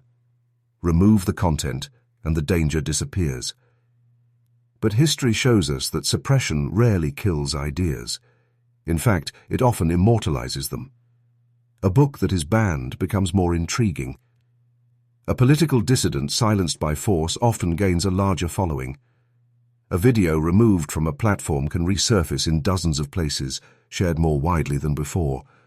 What was once ignored suddenly feels forbidden, and what is forbidden often becomes irresistible. This paradox extends beyond curiosity. When people see censorship, they begin to wonder what is being hidden, and why. Sometimes the act of silencing builds more credibility for the very thing being silenced. If an authority tries to erase an idea, Some will assume that idea must hold some hidden truth. Otherwise, why would it need to be censored? Thus, censorship, which aims to protect people from dangerous thought, can sometimes lend that thought legitimacy it never deserved. The paradox deepens when silence fuels suspicion and suppression strengthens belief. But the paradox is even more complicated. While censorship can backfire, complete freedom of speech can also cause harm. Some ideas are not harmless. They can incite violence, spread hatred, or destabilize societies. Allowing them to circulate unchecked risks real consequences, from the spread of propaganda to the fueling of extremism. Here lies the dilemma. If you censor harmful speech, you risk amplifying it. If you don't censor it, you risk letting it destroy the very fabric of tolerance and peace. The paradox of censorship forces us to confront the impossible balance between freedom and protection. Consider modern digital platforms. Social media allows voices to reach millions instantly, but it also spreads misinformation at alarming speed. When platforms censor misinformation, they are accused of silencing free speech and fueling distrust. When they allow it, they are accused of enabling chaos and harm. Either choice carries consequences. The paradox makes clear that censorship is not simply about silencing words. It is about managing the complex ecosystem of belief, influence, and reaction. And in this ecosystem, suppression is rarely as simple as it seems. The paradox also stretches into art and culture. Throughout history, regimes that censored literature, film, or music often ended up creating underground movements that were more powerful than what they tried to suppress. Censorship gave artists the allure of rebellion, and rebellion gave their work longevity. In contrast, societies that allowed freedom often saw dangerous ideas lose their edge over time, fading into obscurity because they were not denied attention. It is as if censorship itself breathes life into the very ideas it fears. So what does this paradox teach us? It reveals that ideas are not fragile objects that can be locked away. They are living things that adapt, spread, and sometimes grow stronger under pressure. Trying to crush them without addressing their roots often makes them harder to fight. The paradox of censorship suggests that instead of silencing ideas, societies must learn to confront them, debate them, expose their flaws, and allow them to be tested in the open. Sunlight, as the saying goes, is often the best disinfectant. Yet the paradox remains unresolved. Too much censorship breeds rebellion and suspicion. Too little censorship allows chaos and harm. The balance is never perfect, never stable. It shifts with context, culture, and crisis. Perhaps the real lesson is not to eliminate the paradox, but to navigate it wisely. To recognize that every act of censorship carries a cost, and every refusal to censor carries a risk. It reminds us that freedom is fragile, and so is trust. And in the end, neither censorship nor complete freedom can exist without responsibility. The paradox of censorship forces us to admit a truth many find uncomfortable, that words, once spoken, cannot truly be contained. They echo, they spread, they transform. And often, the more you try to silence them, the louder they become. Paradox of immigration. Immigration has always been a defining force in human history. Nations have been built by it, economies fueled by it, and cultures enriched through it. It carries with it the promise of opportunity, the hope of a better life, and the chance for societies to renew themselves with new energy and perspectives. On the surface, immigration seems like a pure good, a bridge between worlds, a way to unite humanity across borders. Yet beneath this promise lies a tension that is difficult to ignore. Immigration, while offering growth, also creates fear, division, and conflict. This is the paradox of immigration, the strange contradiction that immigration is both a source of strength and a source of strain, both a pathway to unity and a spark for division. The paradox begins with the way immigration fuels prosperity. Studies show that immigrants often bring innovation, labor, and diversity that strengthen economies. They take on roles that locals may avoid, contribute fresh ideas, and expand cultural richness. Nations like the United States, Canada, and Australia often highlight their immigrant roots as a source of pride. And yet, the very success of immigration can create backlash. When immigrants contribute to rapid demographic change, some feel their national identity is threatened. What was meant to be enrichment is seen as erosion.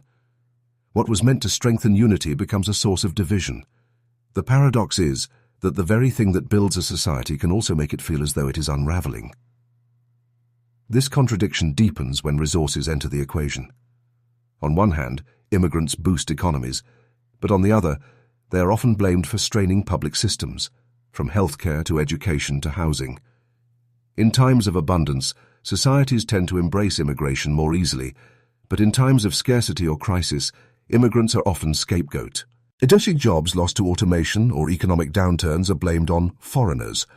Rising housing costs or limited resources are linked fairly or unfairly to immigration. The paradox is clear. Immigrants are both blamed for problems they did not cause and praised for contributions they did make, often at the same time.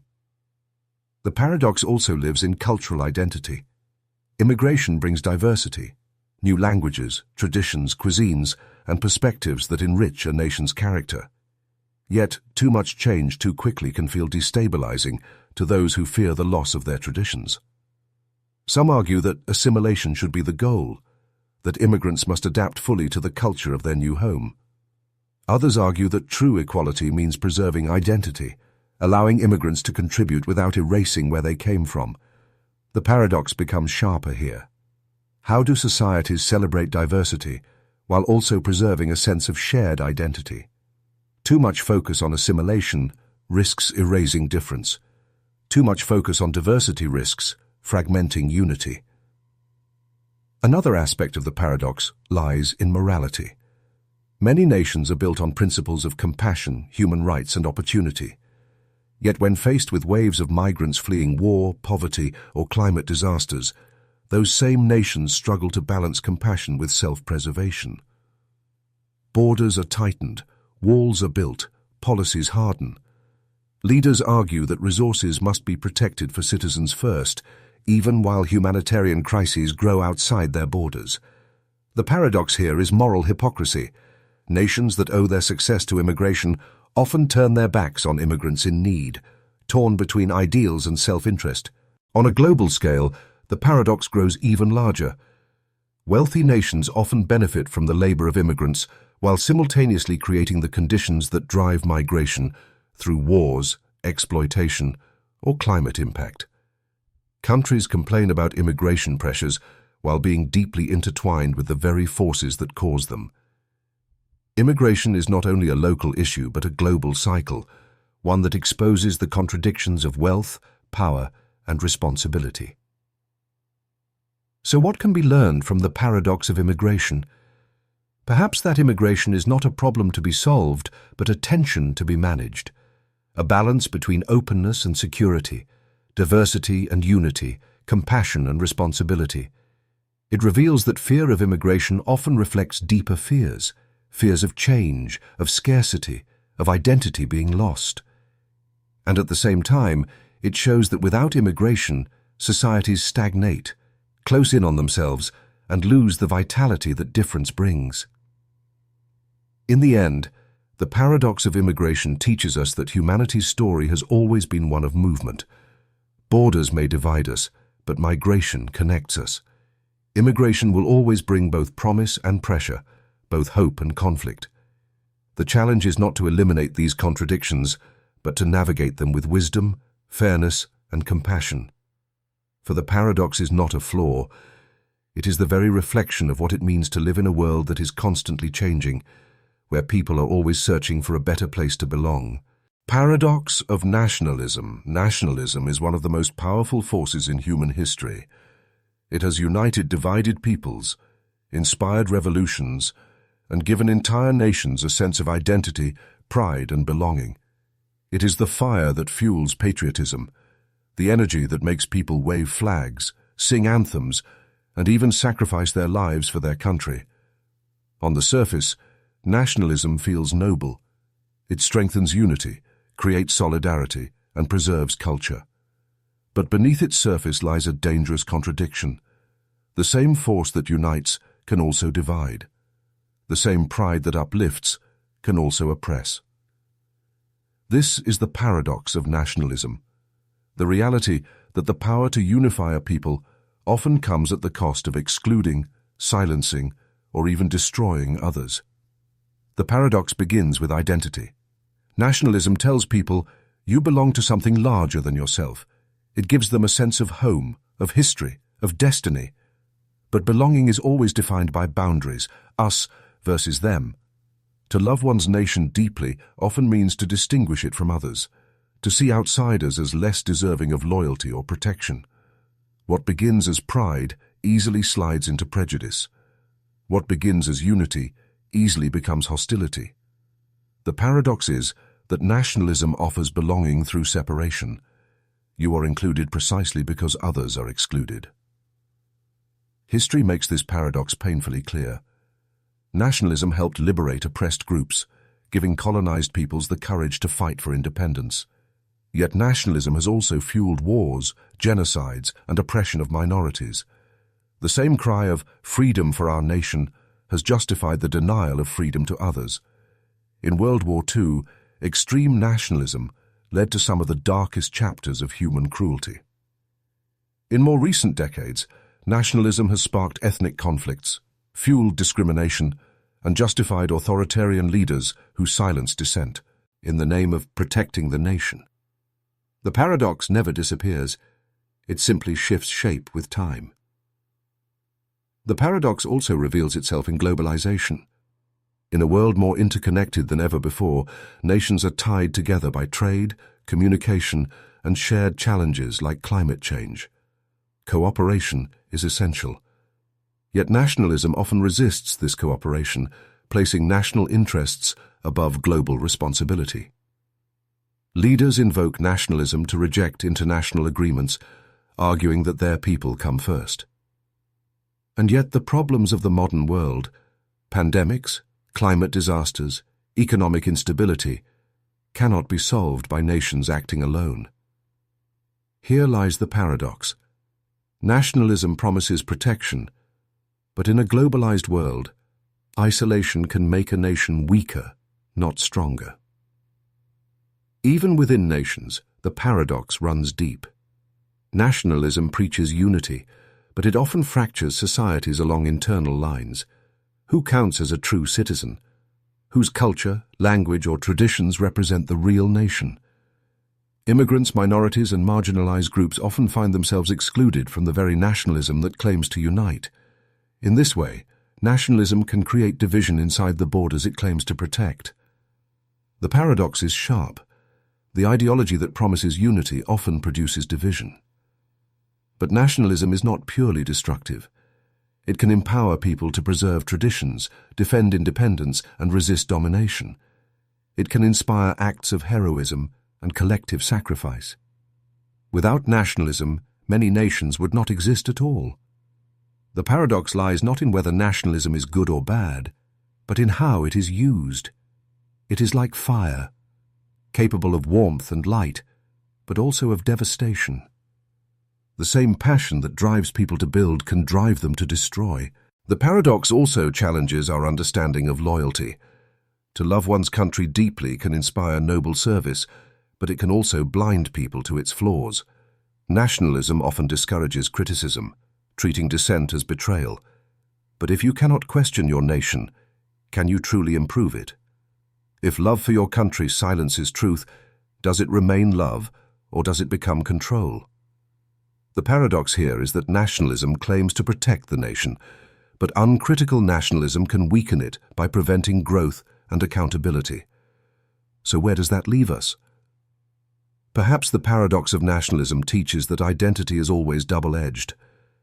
To belong to something larger than yourself is powerful and meaningful, but it always comes with the danger of exclusion. Nationalism can create solidarity, but only if it avoids falling into the trap of superiority. It can preserve culture, but only if it resists the urge to erase others. It can empower a people, but only if it remembers that humanity is larger than any one border. In the end, the paradox of nationalism is a warning and a lesson. It warns us of the dangers of pride without humility, unity without compassion, belonging without openness. But it also teaches us that identity is not inherently destructive. It must simply be balanced by awareness, empathy, and the recognition that we are all part of a greater human story.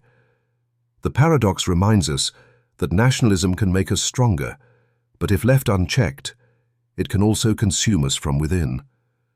Perhaps the greatest challenge is to hold on to pride without letting it become prejudice, to love one's country without hating another's, and to recognize that loyalty to a nation should never erase our responsibility to humanity itself. That balance is fragile, and the paradox never disappears. But in facing it, we may find a way to honor both our differences and our shared humanity. Paradox of human rights. Human rights are often described as the universal foundation of justice, freedom, and dignity. They are the principles that say every human being, no matter their race, gender, religion, or status, is entitled to certain basic protections simply because they are human. On the surface, this idea feels unshakable, almost sacred. It promises fairness without exceptions, equality without conditions, and protection without compromise.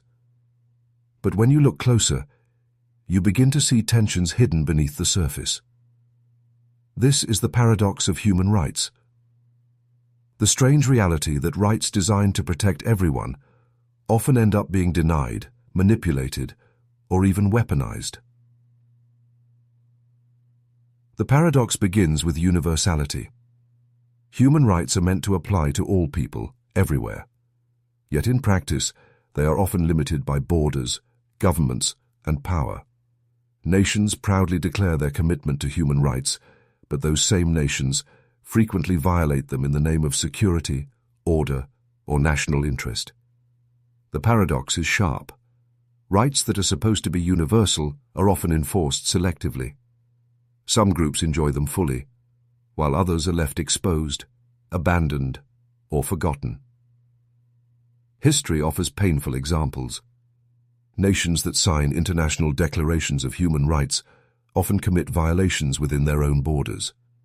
Leaders speak of dignity and justice while silencing dissidents, restricting press freedoms, or denying equality to minorities. The very language of rights can become a mask for hypocrisy. The paradox grows when human rights become a weapon of politics, invoked to criticize enemies abroad while being ignored at home. Another contradiction lies in enforcement. Human rights exist in documents, charters, and treaties, but they rely on governments and institutions to uphold them, and yet those very institutions are often the ones violating hem. If a government is the enforcer of rights but also the abuser of them, who holds it accountable? International organizations can condemn violations, but their power is limited by politics and sovereignty. The paradox is clear. Human rights claim universality, but their protection often depends on the very structures that fail to honor them. The paradox also appears in conflict. In times of war, governments often restrict freedoms in the name of survival. Civil liberties are curtailed, speech is monitored, and dissent is silenced. Leaders argue that rights must be sacrificed to preserve the nation. But if human rights can be suspended whenever they are inconvenient, are they truly rights, or are they privileges given and taken away by power? The contradiction reveals itself in the tension between ideals and realities, between the principle of absolute dignity and the compromises demanded by crisis. Cultural differences add another layer. Human rights claim to be universal, but interpretations of them often clash with traditions, religions, or social norms. Some argue that certain rights reflect Western values more than global ones, while others argue that rejecting rights in the name of culture is simply an excuse for oppression. The paradox becomes sharper here. Human rights must be universal to hold meaning, yet they must also respect diversity to avoid imposing one world view on all. Can rights be truly universal without erasing cultural difference? Or does cultural difference sometimes disguise violations of basic dignity? The paradox forces us to wrestle with these questions. Even within free societies, the paradox is alive. People invoke human rights to protect speech, but that same speech can sometimes harm others. People claim the right to privacy, but governments claim the right to security. Rights often clash with one another, forcing societies to choose which to prioritize. The paradox is that rights meant to guarantee harmony often lead to conflict, because freedom for one person can sometimes mean restriction for another. So what can we learn from the paradox of human rights? Perhaps that rights are not self-enforcing truths, but living principles that must be defended, interpreted, and negotiated constantly. They are ideals that exist in tension with reality, and their very universality makes them fragile. They remind us that freedom is never guaranteed, and dignity is never safe unless societies actively protect them. The paradox teaches us humility. We can proclaim rights loudly, but living up to them is an endless struggle. In the end, the paradox of human rights is not a reason to abandon the idea of rights, but a reminder of their weight. It shows us that rights are both a promise and a challenge, both a shield and a responsibility. They can unite people, but they can also be twisted by power. They can guide nations, but they can also expose their hypocrisy. And perhaps this is the deepest truth. The paradox is not a flaw in human rights, but a reflection of humanity itself, imperfect, divided, and always caught between ideals and reality. Paradox of climate change responsibility. Climate change is one of the greatest challenges humanity has ever faced. Rising temperatures, melting glaciers, stronger storms, vanishing species, and shifting weather patterns all point to a planet in crisis. Scientists warn us of tipping points, economists warn us of collapse, and activists warn us of injustice. The evidence is overwhelming, and the stakes are undeniable. And yet when the conversation turns to responsibility, who should act, who should pay, and who should sacrifice, the discussion becomes tangled in contradiction. This is the paradox of climate change responsibility, the strange and troubling reality that those most responsible for the crisis are often the least affected, while those least responsible are often the ones who suffer the most. The paradox begins with history. For centuries, wealthy industrialized nations have fueled their growth with coal, oil, and gas. These nations reap the benefits of progress. Strong economies, advanced technologies, and higher standards of living, while pumping vast amounts of greenhouse gases into the atmosphere. The developing world, by contrast, contributed very little to this damage. Yet today, it is often poorer nations that face the harshest consequences. Droughts that devastate crops, floods that destroy homes, rising seas that swallow coastlines. The paradox is sharp. Those who did the least to cause the problem are the ones paying the highest price. But the paradox deepens when we look at responsibility for solutions. Wealthy nations acknowledge the problem, yet they often hesitate to make the sacrifices needed to address it. Cutting emissions means disrupting industries, changing lifestyles, and slowing economic growth. Leaders promise change, but policies remain timid. Meanwhile, developing nations are told they must limit their growth to prevent further damage, even though they have not yet had the chance to enjoy the prosperity that industrialized nations already built. Here lies the contradiction. How can we demand sacrifice from those who never had the chance to benefit, while allowing those who built their wealth on pollution to delay action? Another layer of the paradox appears in individual responsibility. We are told to recycle, drive less, conserve energy, and make sustainable choices. And yes, these choices matter. But the overwhelming majority of emissions come from large industries, corporations, and systems far beyond the reach of any single person's lifestyle. The paradox is cruel. Individuals are made to feel guilty for plastic straws, while billion-dollar corporations continue to pollute at massive scales. The burden of responsibility is shifted downward, while the true power to change remains in the hands of the few. Global politics sharpens this paradox further. International agreements like the Paris Accord aim to hold nations accountable, yet enforcement is weak. Every country wants progress, but no country wants to bear the heaviest costs. Nations compete economically, and no one wants to fall behind by moving too quickly toward green energy.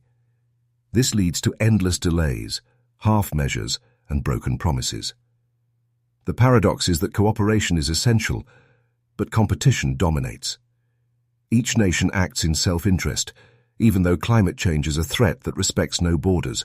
The paradox also reveals itself in justice. Climate change is not only an environmental crisis, but a moral one. Indigenous peoples, rural farmers, and vulnerable communities, those who rely most directly on the land, are the first to lose their homes, their livelihoods, and sometimes their lives. Meanwhile, wealthy elites can shield themselves with technology, relocation, and resources. The paradox is heartbreaking. Those who bear the least responsibility bear the heaviest suffering, while those most responsible often escape the worst consequences. Even solutions are paradoxical.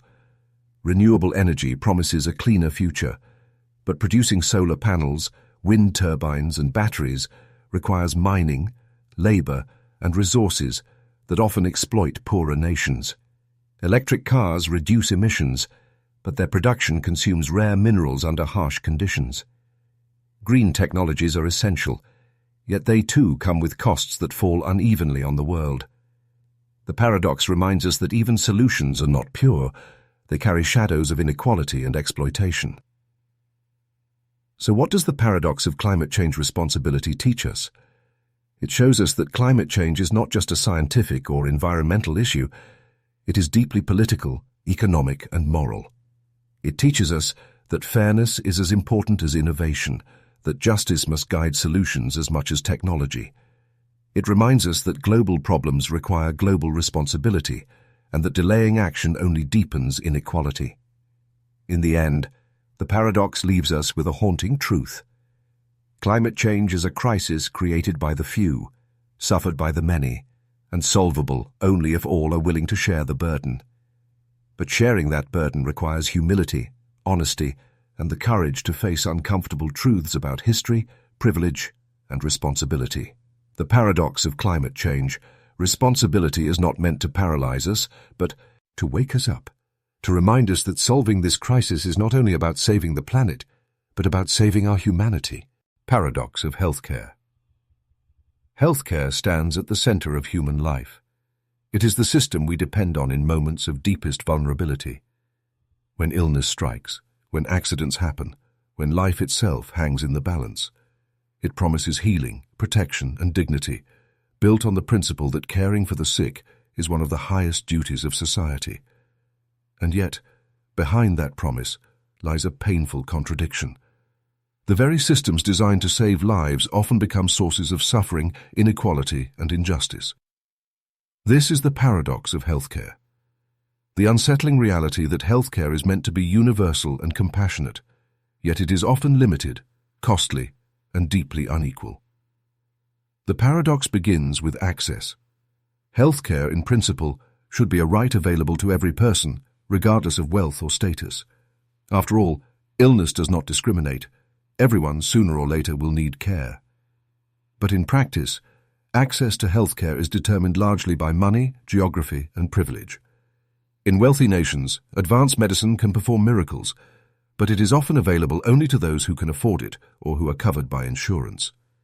In poorer nations, even basic care may be unavailable, leaving millions vulnerable to diseases that are easily preventable or treatable elsewhere. The contradiction is cruel. The very systems designed to save everyone often save only those who can pay.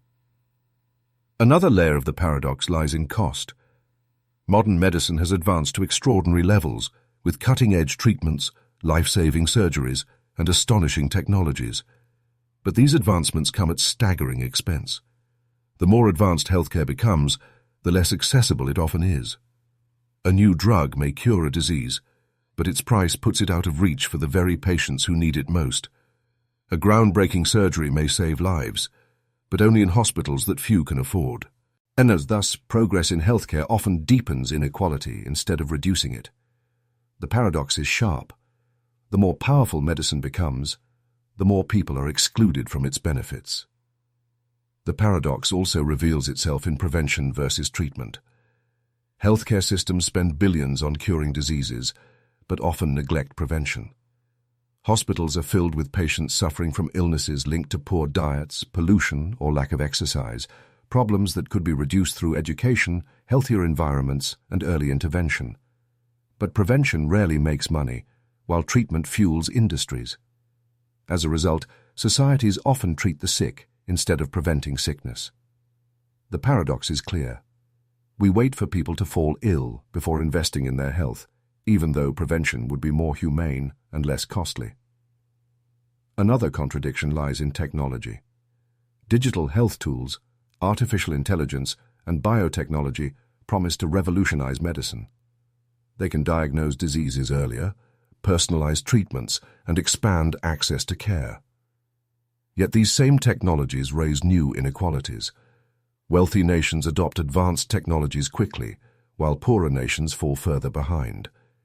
Even within wealthy nations, access to these tools is uneven, often restricted to those who live in cities or who can afford them. Technology, which should close the gap, often widens it. The paradox grows sharper.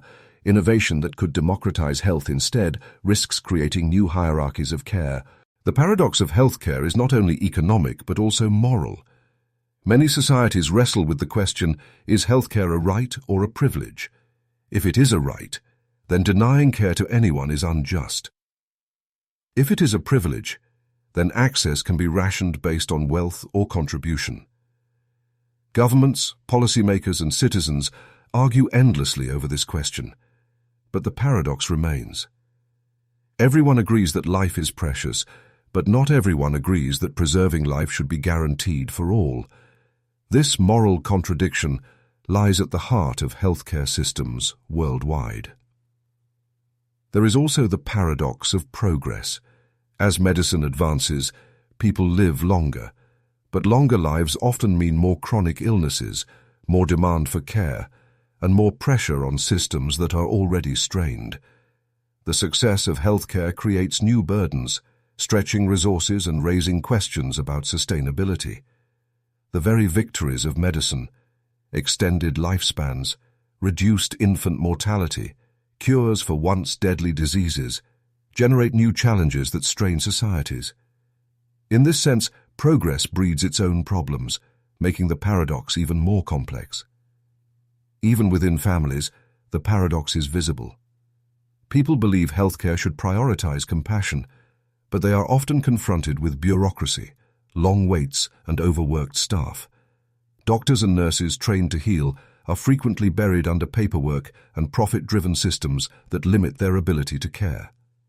Patients seek dignity in their most fragile moments, yet too often find themselves treated as numbers, cases, or costs. The paradox here is heartbreaking. A system built to serve humanity often dehumanizes the very people it is meant to protect. So what does the paradox of healthcare teach us? It shows us that healthcare is not simply about medicine. It is about justice, morality, economics, and human dignity. It reveals that no system can be purely scientific or purely compassionate. It must wrestle with politics, resources, and power. It reminds us that healing is not only a matter of cures, but of fairness.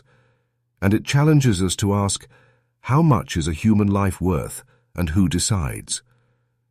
In the end, the paradox of healthcare is not meant to suggest that healthcare is hopelessly flawed, but to highlight its complexity.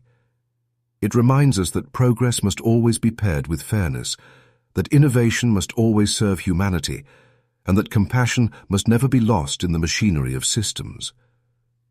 Healthcare can be a tool of division, but it can also be the greatest expression of solidarity. Proof that a society values not only the strong and the wealthy, but every single life. Perhaps that is the deepest lesson of the paradox, that true healthcare is not about profit or power, but about remembering our shared fragility. Illness humbles us all, reminding us that we are equal in vulnerability. The paradox of healthcare exposes the contradictions, but it also points to the path forward, a path where healing is not just a service to be bought, but a promise to be honored. Paradox of wealth. Inequality.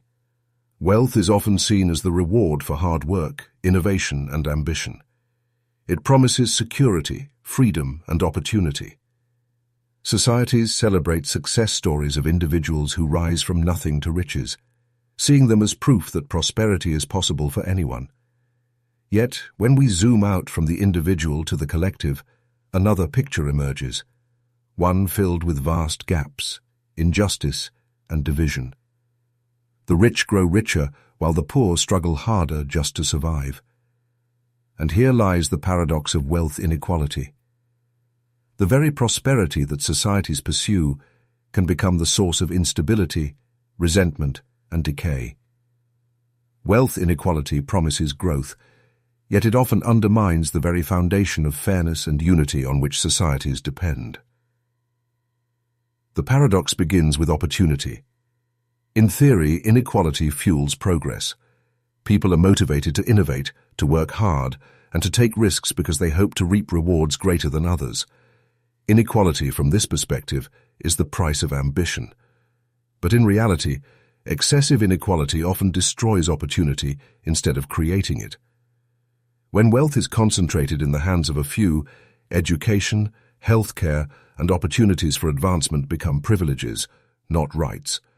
Children born into poverty rarely have the same chances as those born into wealth. The paradox is sharp.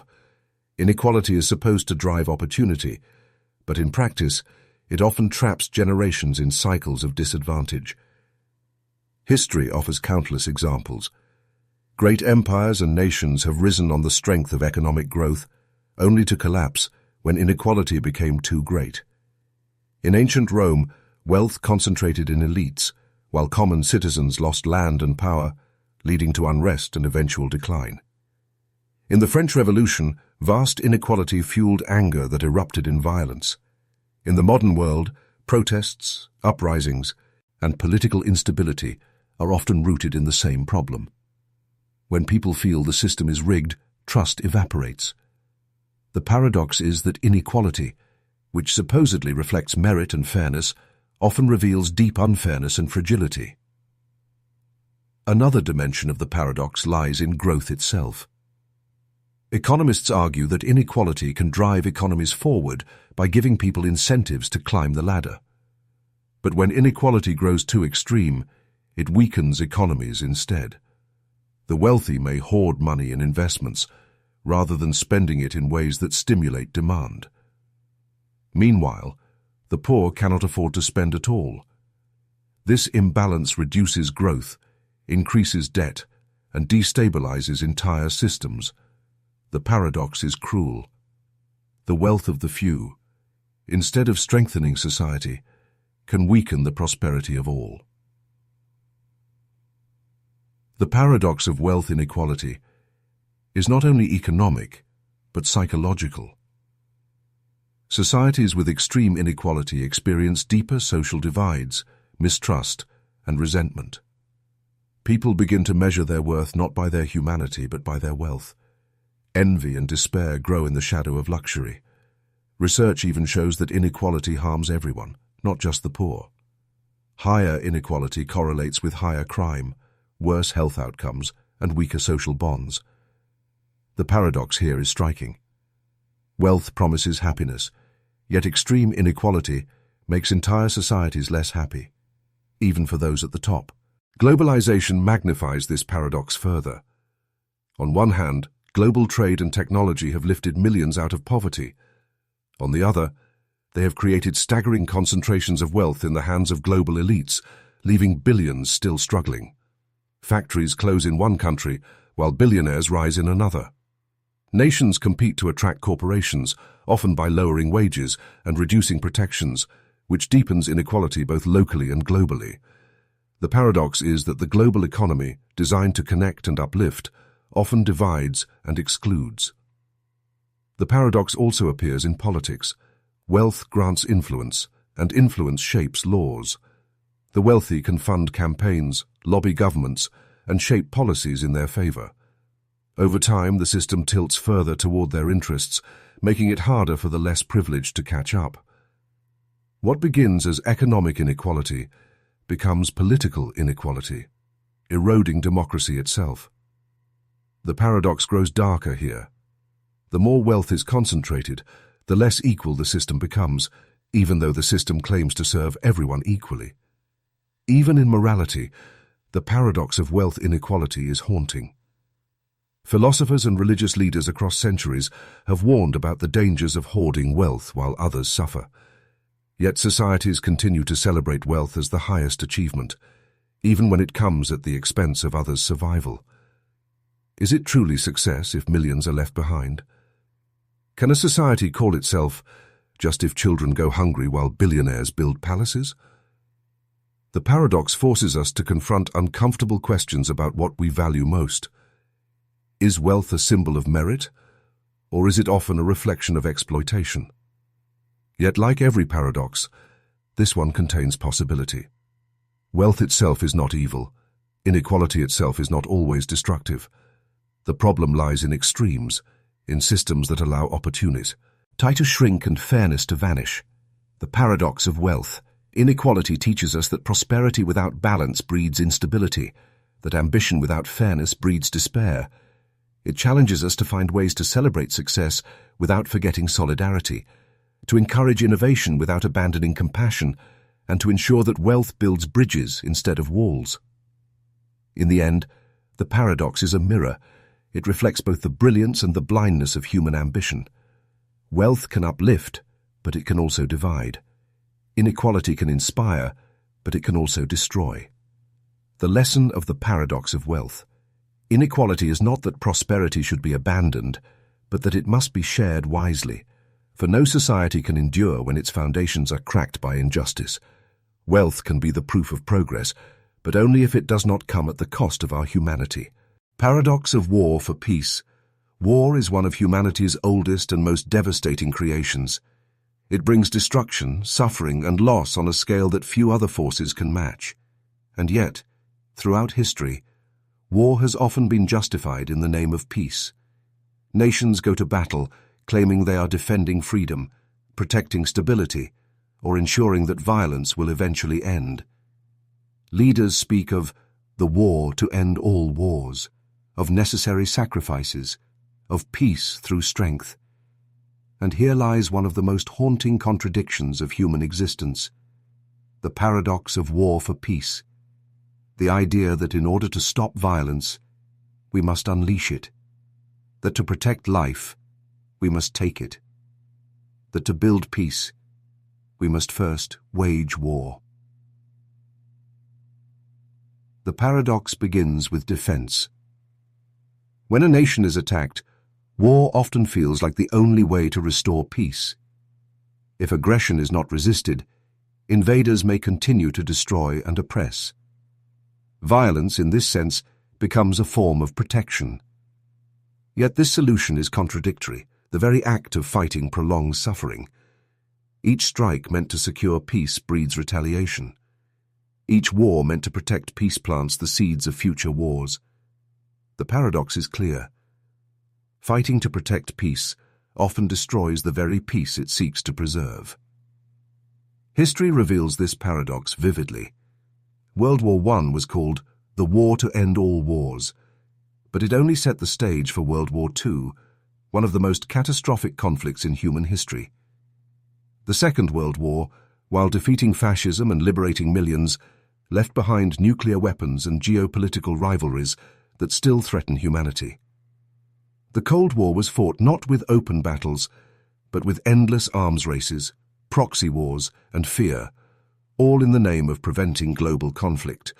In every case, the promise of peace was pursued through strategies of war, yet true peace remained elusive.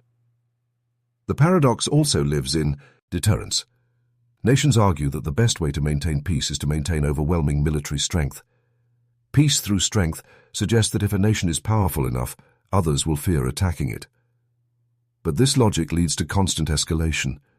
If one nation builds weapons to secure peace, others build even greater ones to protect themselves. This cycle breeds suspicion, mistrust, and the permanent shadow of war. The paradox here is haunting. In trying to prevent war, nations often prepare for it endlessly, keeping themselves locked in a state of permanent conflict readiness. The paradox of war for peace is also moral. How can killing be justified in the name of protecting life? How can destruction be seen as a path to harmony? Some argue that war is sometimes necessary to stop tyranny, to resist oppression, to protect the innocent.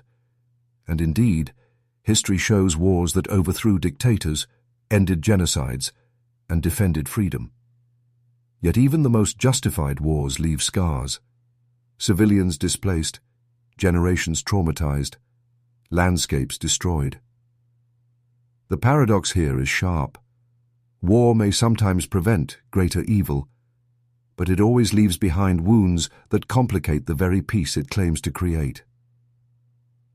Another layer lies in the psychology of power. Leaders who claim they fight for peace often use war to strengthen their own rule. They frame aggression as defense, conquest as liberation, destruction as protection. Citizens are told that their sacrifices are for peace, even when the true motives are power, control, or wealth. The paradox then becomes a tool of manipulation. War is dressed as peace to make it more palatable, while peace itself drifts further out of reach. The paradox is even more evident today in the age of advanced technology. Nuclear weapons are perhaps the most paradoxical of all. They are built never to be used, existing only as threats meant to guarantee peace. Yet their existence alone creates the possibility of destruction on a scale humanity may never recover from. The paradox is chilling. The weapons meant to secure peace could one day end human civilization. But the paradox of war for peace also forces us to ask deeper questions. Is true peace ever possible through violence? Or is peace something that must be cultivated through dialogue, justice, and compassion rather than force? War may silence guns temporarily, but if underlying injustices remain unresolved, conflict inevitably returns. History is full of fragile treaties, temporary ceasefires, and uneasy truces that collapsed because the root causes of war, inequality, exploitation, resentment, were never addressed. The paradox teaches us that war can win battles, but it rarely wins peace. And yet, the paradox is not without nuance. Some wars did lead to progress: the defeat of Nazism, the dismantling of colonial empires, the overthrow of brutal regimes. But even these victories remind us of the cost.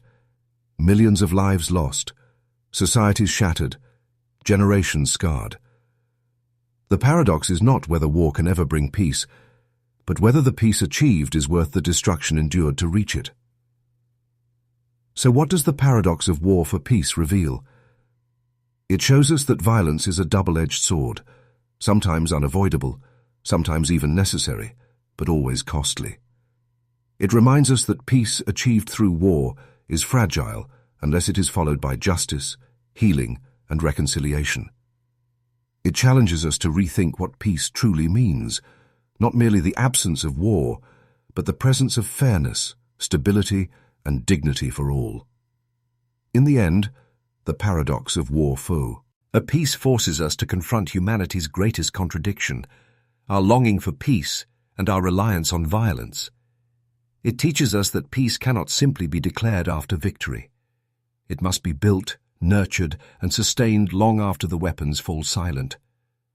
Perhaps the deepest lesson is that peace achieved through war is never pure. It carries the shadows of the battles that made it possible. True peace, then, can only come when humanity learns to break the cycle, to pursue justice without destruction, and to find strength not in weapons but in wisdom. Paradox of cultural appropriation. Culture is one of humanity's greatest treasures. It is the collection of languages, stories, rituals, music, art, clothing, food, and traditions that shape who we are and where we come from. It is both deeply personal and profoundly communal, connecting generations and preserving identity. Yet culture is never static. It evolves, spreads, blends, and transforms as people move, interact, and exchange ideas. This natural process of cultural exchange has been part of human history for thousands of years. But in modern times, when power and inequality distort these exchanges, a paradox emerges. What looks like appreciation can sometimes become exploitation. What appears to honor a culture can end up erasing it. This is the paradox of cultural appropriation, the contradiction that sharing culture can both celebrate and exploit, both preserve and destroy. The paradox begins with creativity. Art, music, and fashion thrive on inspiration drawn from different traditions. Jazz emerged from African American roots, but it has influenced and been embraced worldwide. Yoga, born in South Asia, is now practiced in nearly every country. Cuisine blends flavors across borders, creating dishes that could never have existed without exchange. On one hand, this is a beautiful truth. Cultures enrich each other when they share. But on the other hand, when dominant groups borrow from marginalized ones, the borrowing often comes without credit, respect, or understanding. Hairstyles, clothing, or symbols that were once mocked or oppressed suddenly become trendy when adopted by the powerful. The paradox is sharp. Cultural sharing can inspire creativity, but it can also deepen inequality. Another layer of the paradox lies in history. Many cultures that are now celebrated when adopted by outsiders were once punished when practiced by their own people.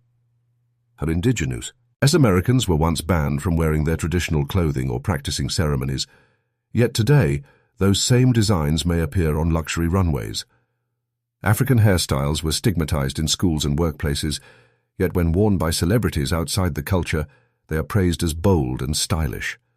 The contradiction is painful. What was oppressed as inferior in one context is celebrated as innovative in another, but often only when detached from the people to whom it belongs. The paradox also exists in ownership. Can anyone truly own culture? Stories, symbols, and styles often stretch back centuries, belonging to communities rather than individuals. Yet when companies or outsiders profit from these traditions without giving back, exploitation becomes clear. Fashion brands selling sacred designs, music industries profiting from cultural sounds while excluding the people who created them, these are not acts of appreciation, but of extraction. The paradox is that culture is both shared and sacred.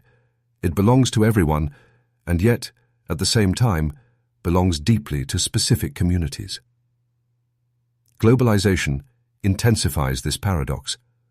The world is more connected than ever, making cultural exchange inevitable. But globalization is not equal. Powerful nations and corporations often profit from cultural elements of marginalized groups without recognizing their struggles. An indigenous pattern becomes a brand logo, a spiritual practice becomes a fitness trend, a folk song becomes a commercial jingle. The culture spreads, but its meaning is diluted, and its origin is often erased. The paradox here is heartbreaking. The more culture spreads, the more it risks being stripped of its soul.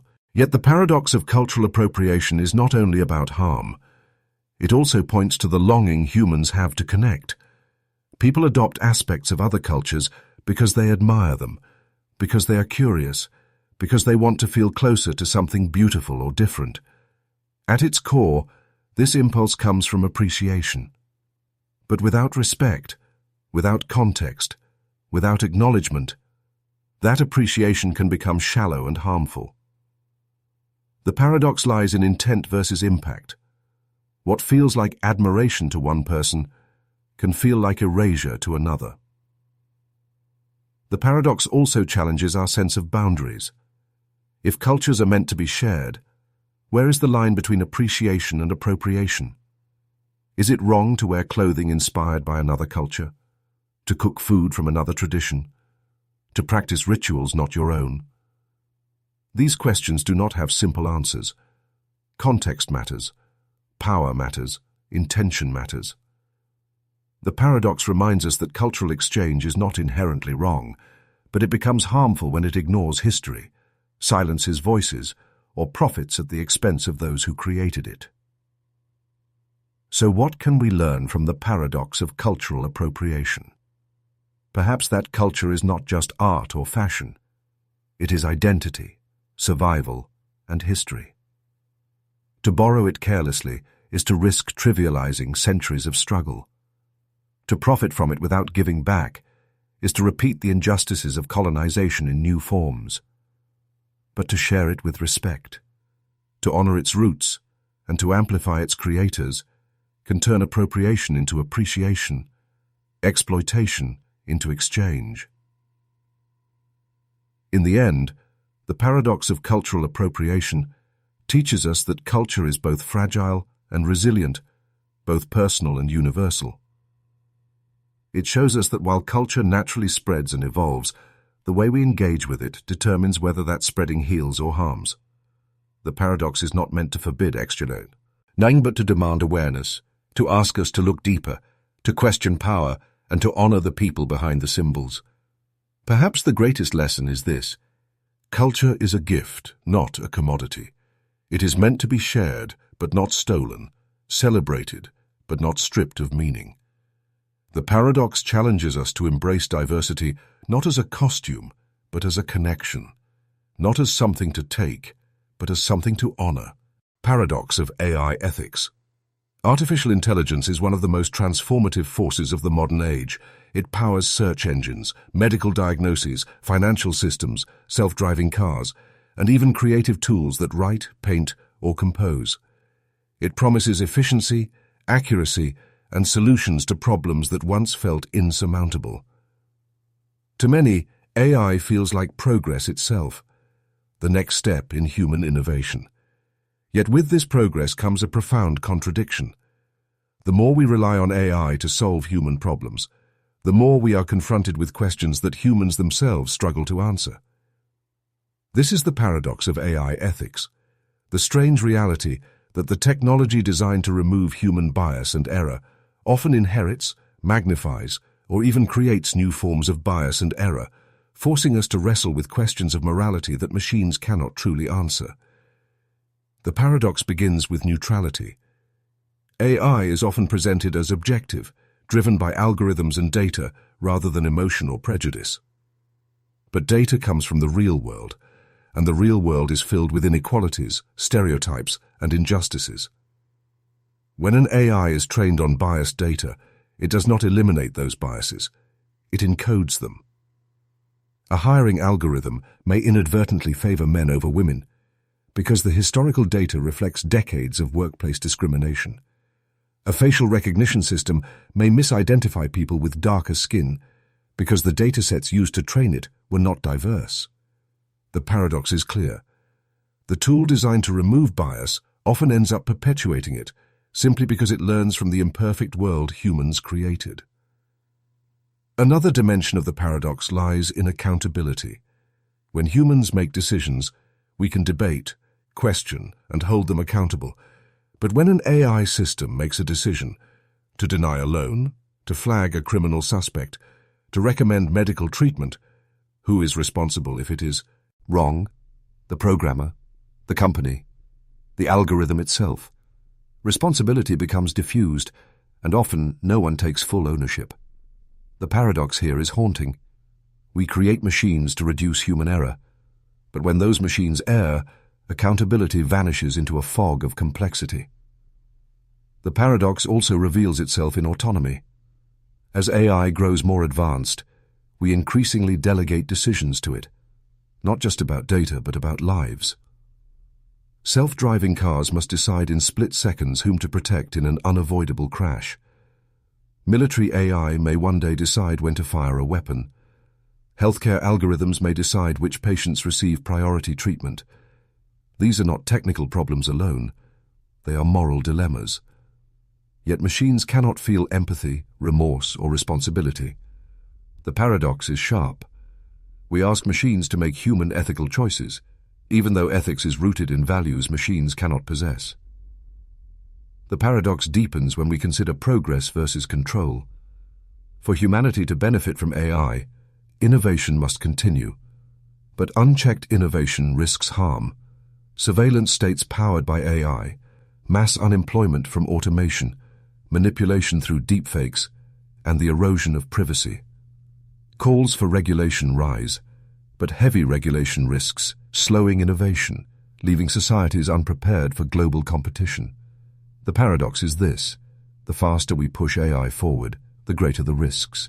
But the more we restrain it, the more we risk falling behind. Humanity is caught between the urgency of progress and the necessity of caution. There is also the paradox of dependence. The more AI integrates into daily life, the more dependent we become on it. Navigation apps guide us. Recommendation systems shape our choices. Translation tools mediate communication. This convenience is powerful, but it also erodes certain human skills. People forget how to navigate without GPS, how to think critically about sources, how to make decisions without automated suggestions. The paradox emerges. The tools meant to empower us can quietly weaken our independence, making us reliant on systems we barely understand. Even in creativity, the paradox appears. AI can generate art, music, and literature that astounds, raising questions about originality and authorship. If a machine paints a masterpiece, is it art? If it writes a poem, whose voice does it carry? The paradox is not only technological but philosophical. AI expands creativity while also blurring the line between human expression and machine output. We gain new possibilities, but risk losing clarity about what makes human creativity uniquely human. The paradox of AI ethics also challenges our sense of humanity. If machines can think, predict, and even create better than humans, what is left for us? Do we become overseers of machines, or do we risk becoming irrelevant in the very systems we designed? The paradox forces us to confront not only the limits of technology, but the limits of ourselves. It raises the unsettling question: are we building tools to serve us, or masters we will serve? Yet, like every paradox, this one carries possibility as well as danger. AI has the power to cure diseases, reduce accidents, expand knowledge, and connect the world in ways never before possible. The paradox teaches us not to abandon it, but to approach it with humility, wisdom, and responsibility. It reminds us that machines cannot answer questions of morality for us. Those questions remain ours to wrestle with. AI may calculate, but it cannot care. It may optimize, but it cannot empathize. It may predict, but it cannot feel. In the end, the paradox of AI ethics is a reflection of humanity's greatest challenge: to wield power without being consumed by it. AI is not good or evil. It is a mirror, amplifying both our brilliance and our flaws. The paradox warns us that if we embed injustice into machines, they will return it to us at scale. But it also offers hope that if we embed fairness, transparency, and compassion, AI can magnify our better selves. Perhaps the deepest lesson of the paradox is this: ethics cannot be outsourced. No matter how advanced AI becomes, the responsibility to define right and wrong, to ensure justice, and to protect humanity remains with us. The paradox of AI ethics reminds us that technology can extend our reach, but only we can decide the direction. Paradox of population growth. Human beings have always associated growth with strength. A growing family meant security, a growing village meant resilience, and a growing nation meant power. For centuries, population growth was celebrated as proof of vitality, a sign of abundance and success. More people meant more labor, more soldiers, more innovation, and more chances for survival. Yet in the modern world, as populations soar into the billions, this once celebrated growth reveals itself as a double-edged sword. The very increase that brings progress also strains resources, deepens inequality, and threatens the planet itself. This is the paradox of population growth, the contradiction that what once ensured humanity's survival now endangers its future. The paradox begins with survival. In early human history, population growth was essential. High infant mortality and disease meant that families had many children to ensure some would survive. More people meant more hunters, farmers, and protectors. Entire civilizations flourished because of their ability to expand. But today, survival carries a different meaning. With modern medicine and longer lifespans, populations grow faster than the Earth's ecosystems can sustain. The paradox is sharp. The very strategy that once protected humanity, multiplying, now threatens to overwhelm the planet's capacity to support us. Another layer of the paradox lies in economics. On one hand, population growth can fuel economies.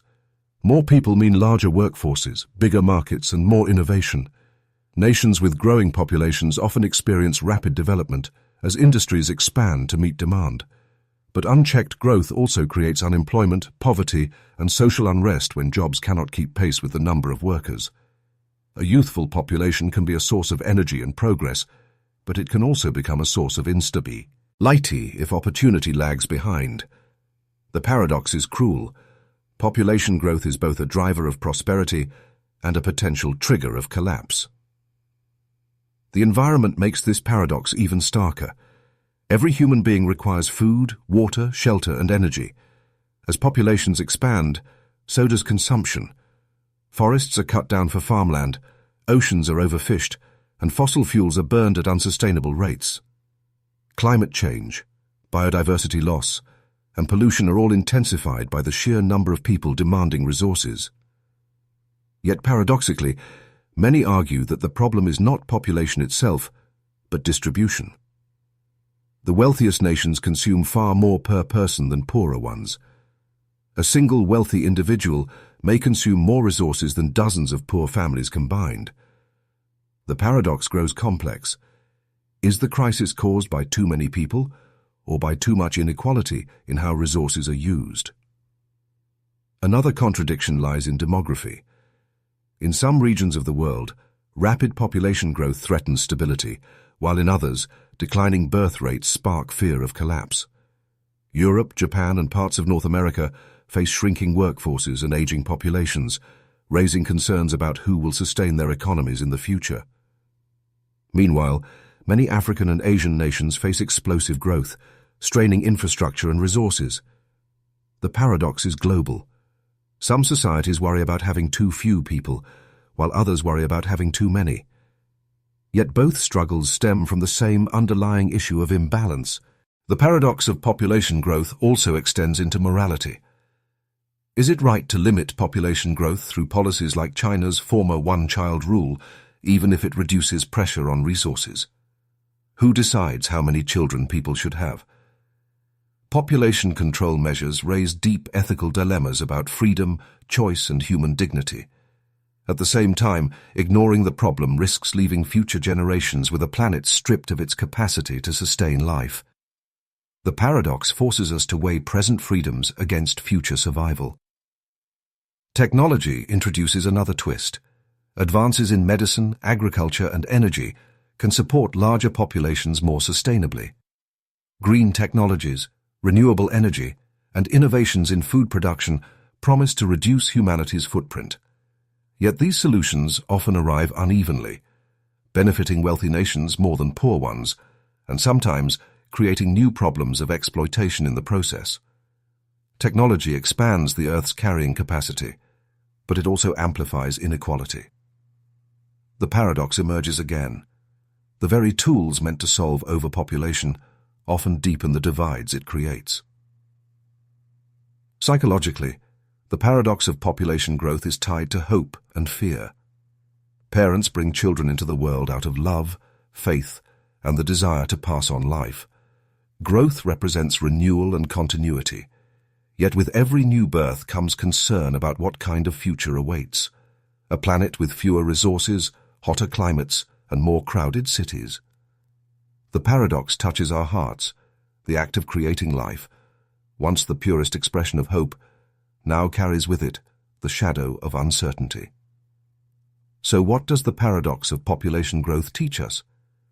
It reveals that numbers alone do not define progress. Growth without balance, without fairness, without sustainability becomes destructive. It shows us that humanity must evolve beyond sheer quantity and begin to value quality. Quality of life, quality of environment, quality of opportunity. It reminds us that survival in the modern age depends not on multiplying endlessly, but on living wisely within limits. In the end, the paradox is not simply about too many people. It is about how we live, how we share, and how we sustain the planet that sustains us.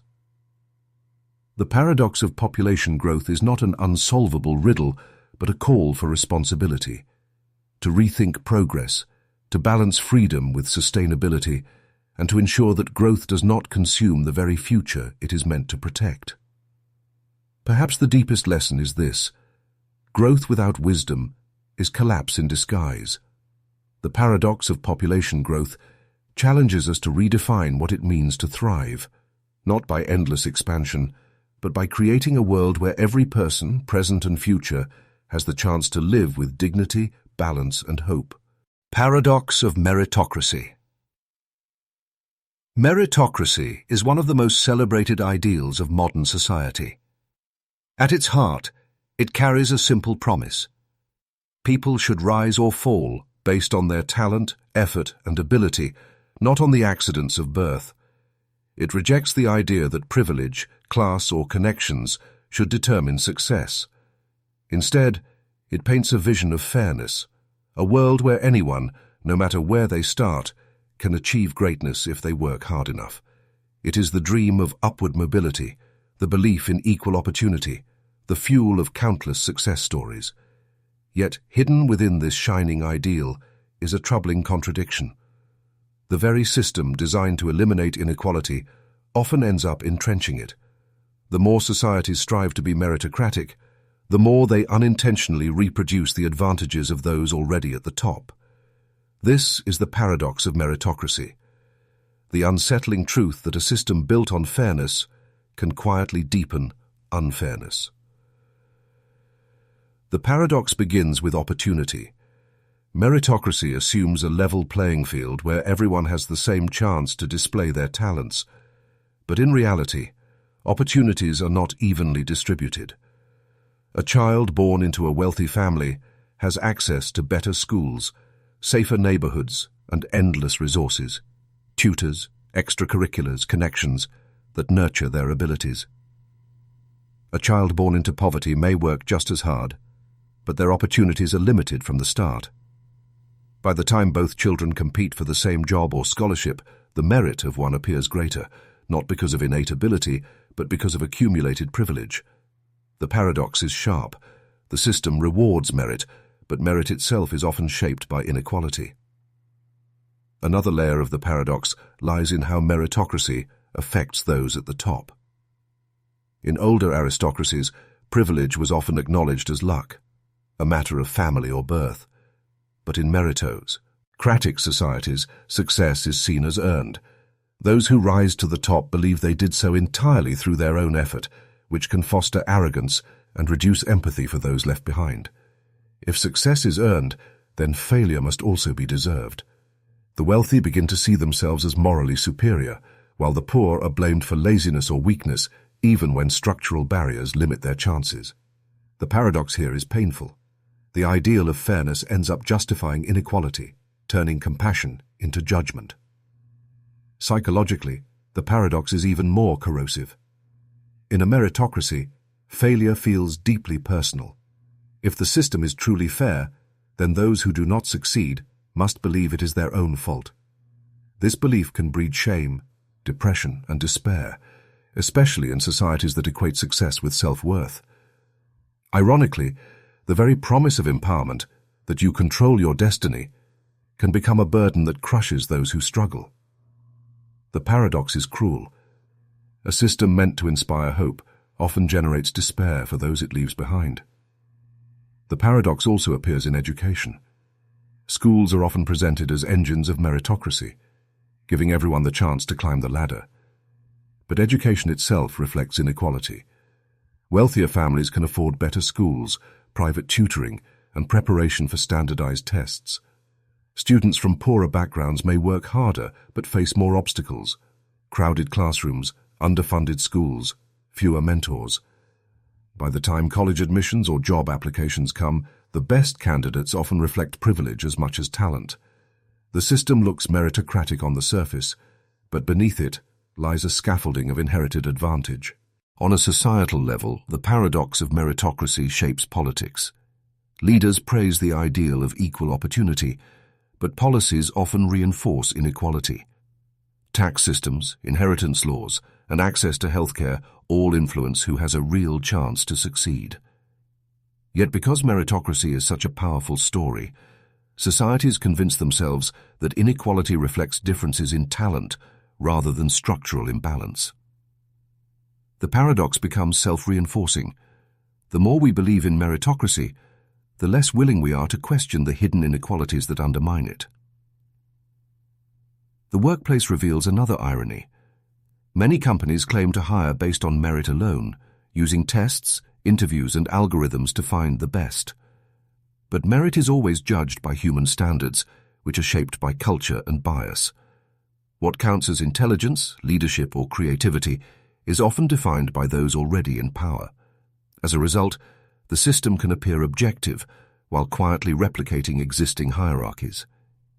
The paradox here is that merit is not a neutral measure, but a socially constructed one, and those who define it often benefit most from it. Even more troubling is how meritocracy shapes inequality over time. Families who succeed in a meritocratic system pass their advantages to their children: better schools, better healthcare, stronger networks. Over generations, these advantages accumulate, hardening into a new aristocracy. But unlike the old aristocracies of birth, this one feels justified because it is cloaked in the language of merit. The paradox is chilling. A system designed to break the grip of inherited privilege ends up creating a new form of it, harder to challenge because it feels fair. Yet, like every paradox, this one also contains a lesson. The paradox of meritocracy reminds us that fairness cannot be achieved simply by rewarding outcomes. It requires addressing the inequalities that shape opportunity itself. It shows us that talent and effort are real, but they flourish best when everyone has the same chance to develop them. It warns us that celebrating success must never blind us to the struggles of those who fail, and it challenges us to redefine merit, not as an individual achievement alone, but as something nurtured by community, fairness, and shared responsibility. In the end, the paradox of meritocracy is not a reason to abandon the dream of fairness, but a reminder of how fragile that dream is. Meritocracy can inspire, but only if we see it clearly, without illusions. It can uplift, but only if we balance it with compassion. It can reward talent, but only if we first ensure that everyone has the chance to show their talent.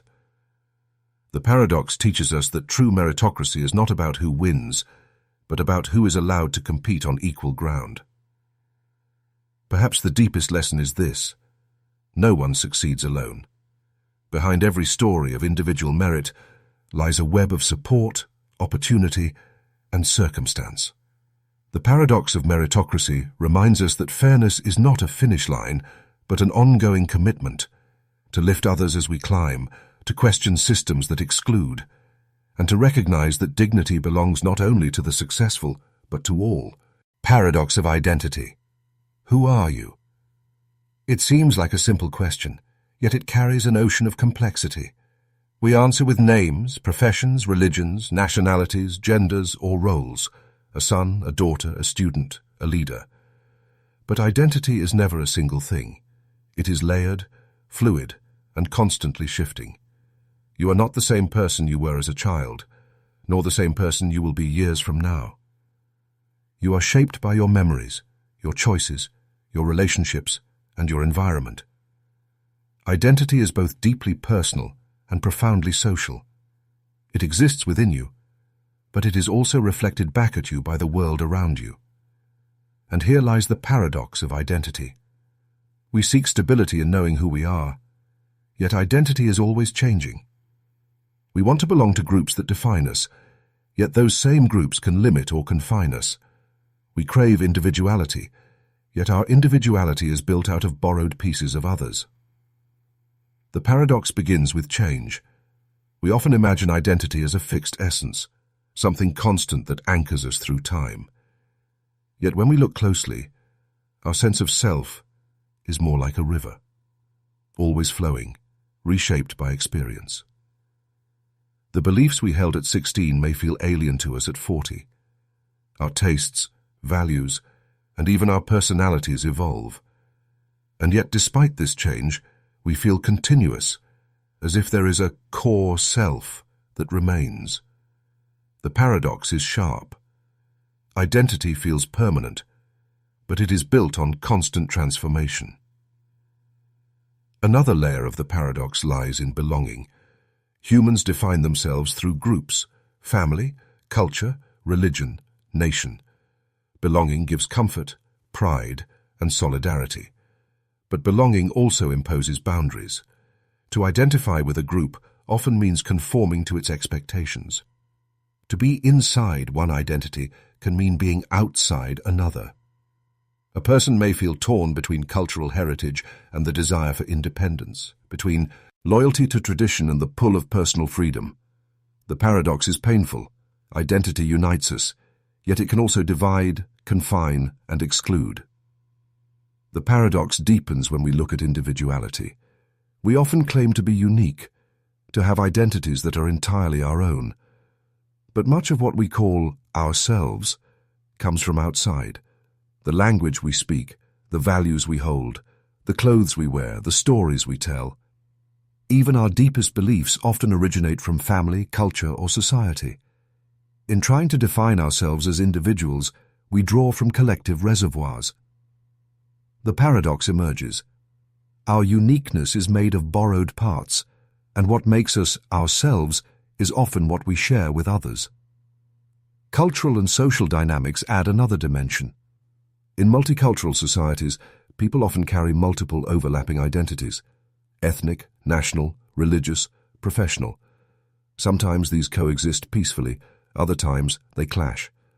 An immigrant may feel both pride and alienation, caught between the culture of origin and the culture of residence. A person of mixed heritage may feel they belong everywhere and nowhere at once. The paradox is evident. The richness of multiple identities can become a burden when the world demands simplicity. Psychology reveals another contradiction. Identity is crucial for mental stability. Knowing who we are gives us direction and confidence. But the search for identity can also cause confusion, anxiety, and conflict. Adolescence, for instance, is marked by identity crises, as young people struggle to define themselves.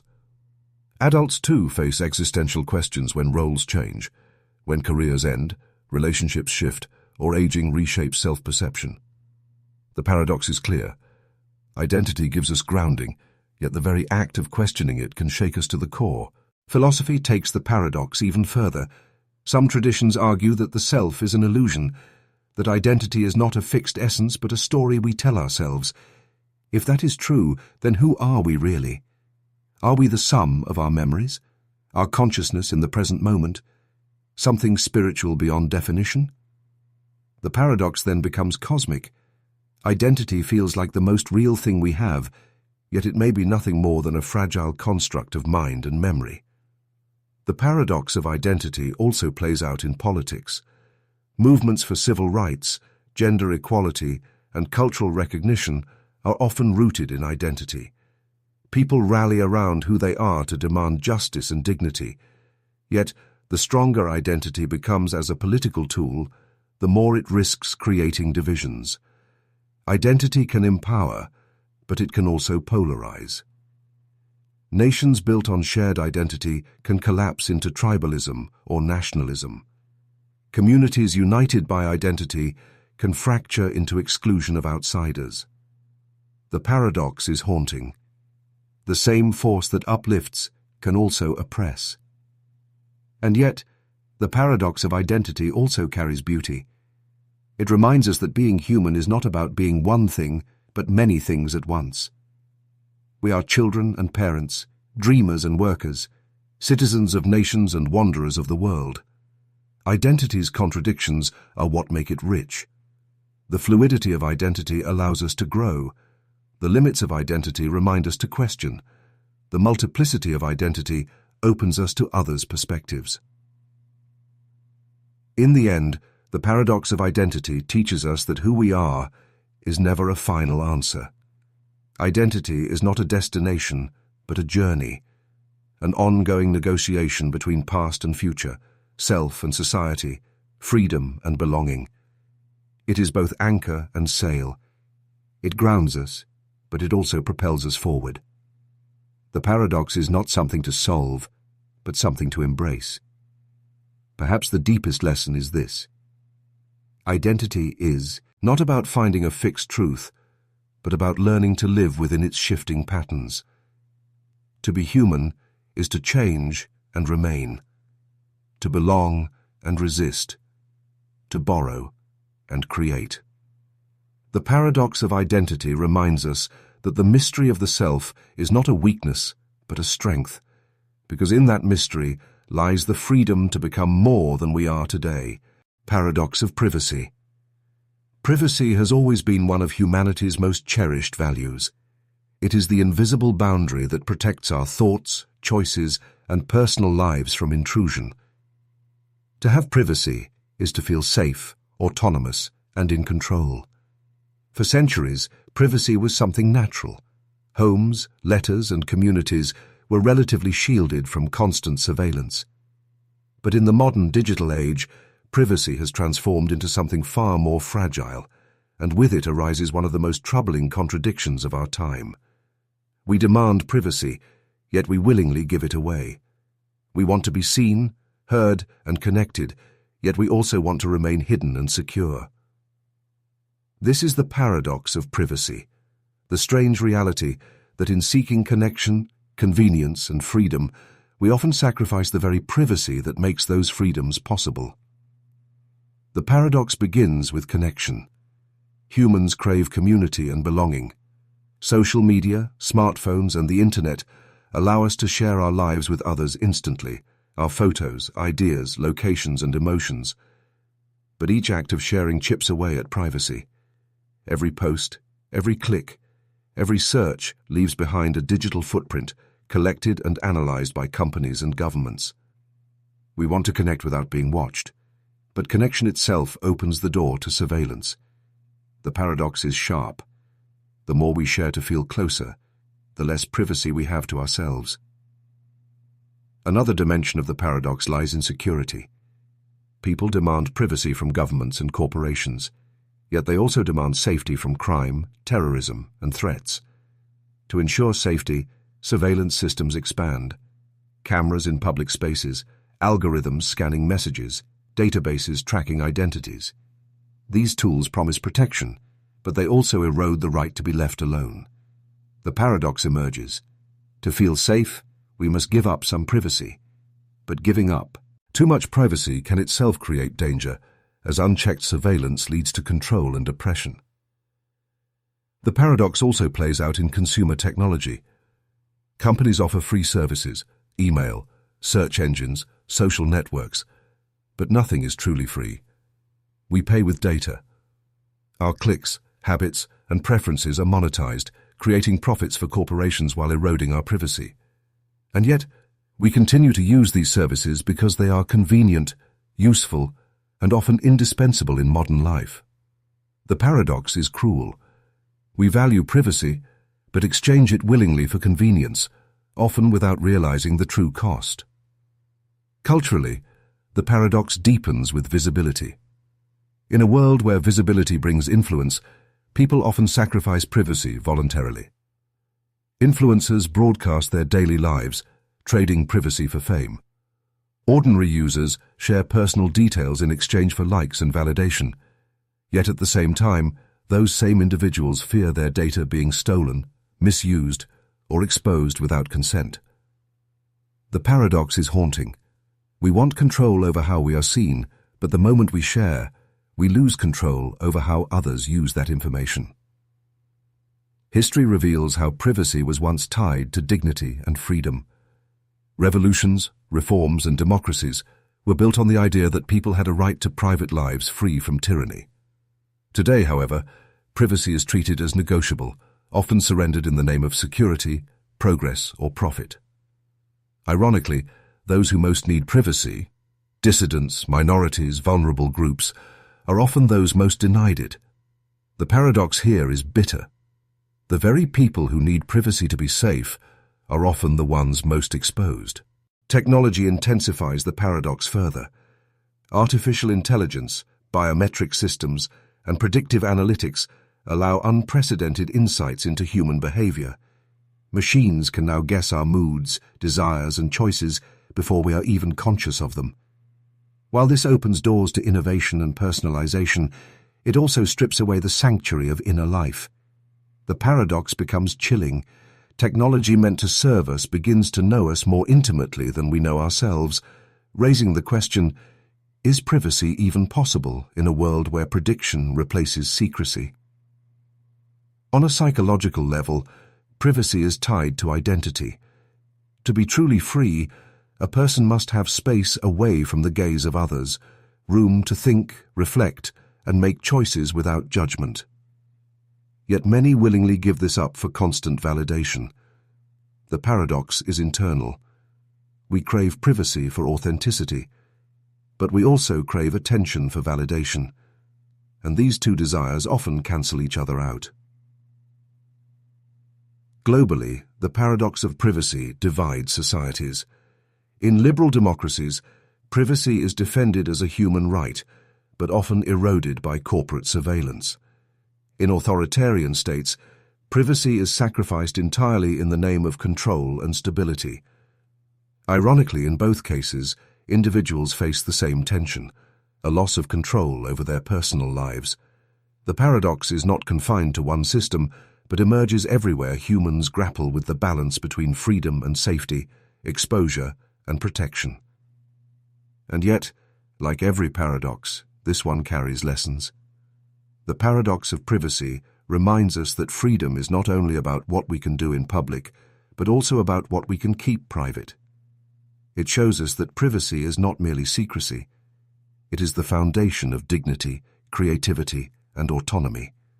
Without it, we risk becoming transparent beings, living lives designed and dictated by systems that know us better than we know ourselves. In the end, the paradox of privacy is not about choosing between total secrecy and total exposure. It is about balance, about understanding what we give away, why we give it away, and what it costs us. It is about reclaiming control, demanding accountability, and recognizing that privacy is not a luxury, but a necessity for freedom. Perhaps the deepest lesson is this: privacy is not the absence of connection, but the presence of choice. The paradox teaches us that we can share without surrendering, connect without being consumed, and live in a digital world without losing the sanctuary of self. The challenge is not whether privacy matters, it always has, but whether humanity will protect it before it disappears. Paradox of globalization. Globalization is often described as the defining feature of the modern age. It is the web of connections that ties nations, cultures, and economies together into a single, interdependent world.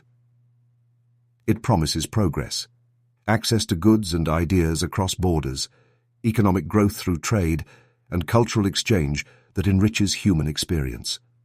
For some, it represents the triumph of cooperation over isolation, proof that humanity can transcend local divisions and operate as one global community. Yet within this story of integration lies a deep contradiction. The same forces that unite the world also fracture it. The same systems that spread prosperity also deepen inequality. The same networks that connect us also expose us to fragility. This is the paradox of globalization, the reality that making the world smaller can paradoxically make its problems larger. The paradox begins with economics. Globalization has lifted millions out of poverty, fueled innovation, and created unprecedented wealth. Trade allows countries to specialize, producing what they do best while accessing what others produce more efficiently. Technology and supply chains deliver goods once unimaginable across vast distances. But at the same time, globalization concentrates wealth in the hands of a few. Corporations grow richer, while small businesses struggle to compete. Workers in one part of the world may lose jobs as industries shift to cheaper labor markets elsewhere. The paradox is sharp. Globalization creates prosperity, but it distributes that prosperity unevenly, producing both growth and grievance. Another dimension of the paradox lies in culture.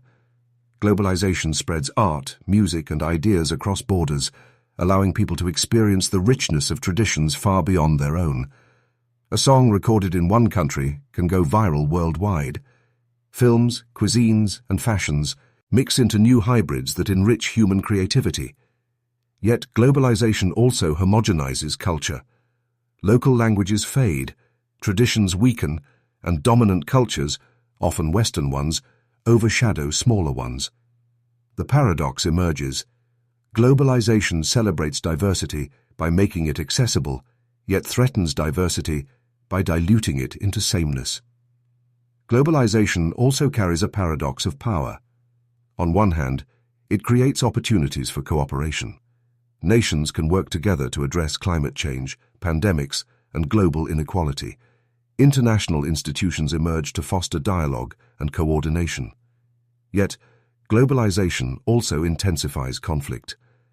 Nations compete for resources, corporations wield more influence than governments, and local communities feel powerless in the face of distant decisions made in global markets.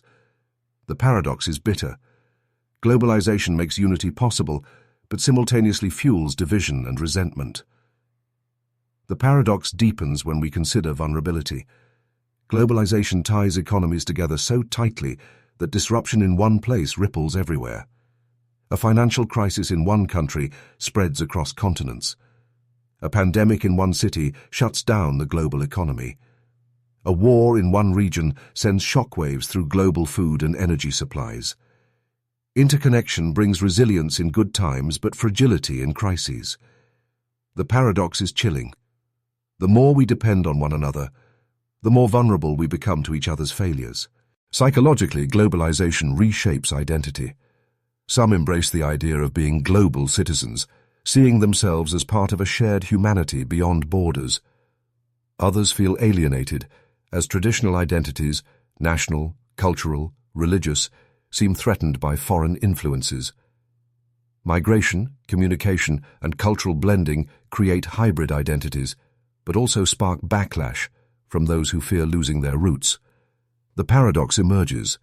Globalization expands belonging to the world, but intensifies the hunger for local identity, fueling nationalism, tribalism, and cultural defensiveness.